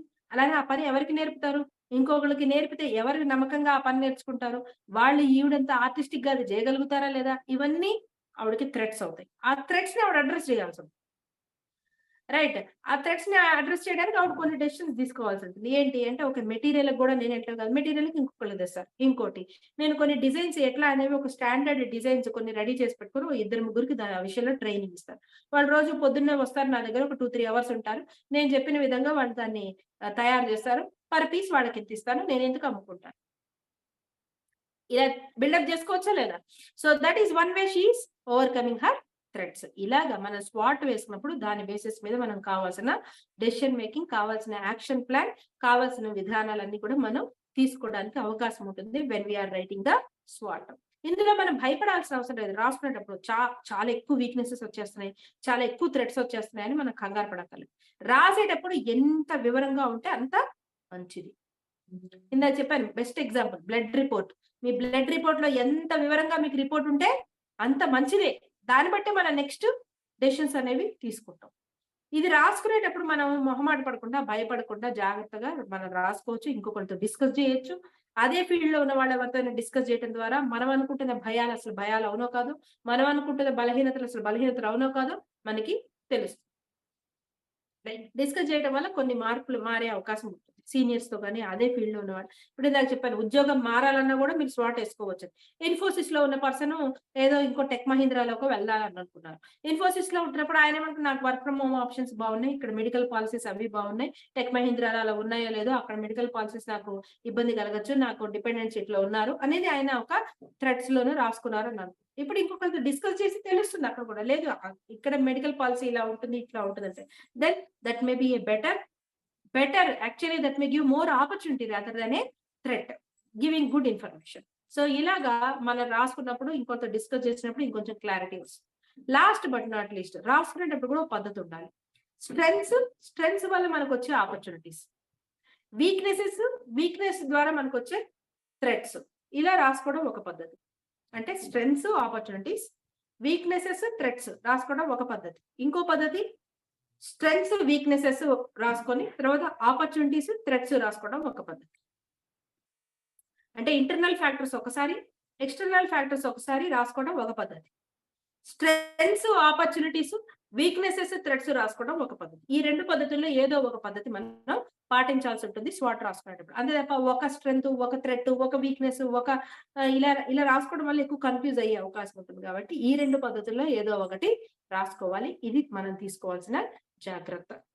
ఇది తీసుకున్న తర్వాత మనకు వచ్చే క్లారిటీతో మనం better action plan, better decision making, మనం ఎదుర్కోబోతున్న ఛాలెంజెస్, ఆ ఛాలెంజెస్ కోసం మనం ఎలాంటి వనరులు ముందుగానే రెడీ చేసి పెట్టుకోవాలి, ఇలాంటి విషయాలన్నీ మనకి ఇంకా బెటర్ గా క్లారిటీతో అర్థమవుతుంది.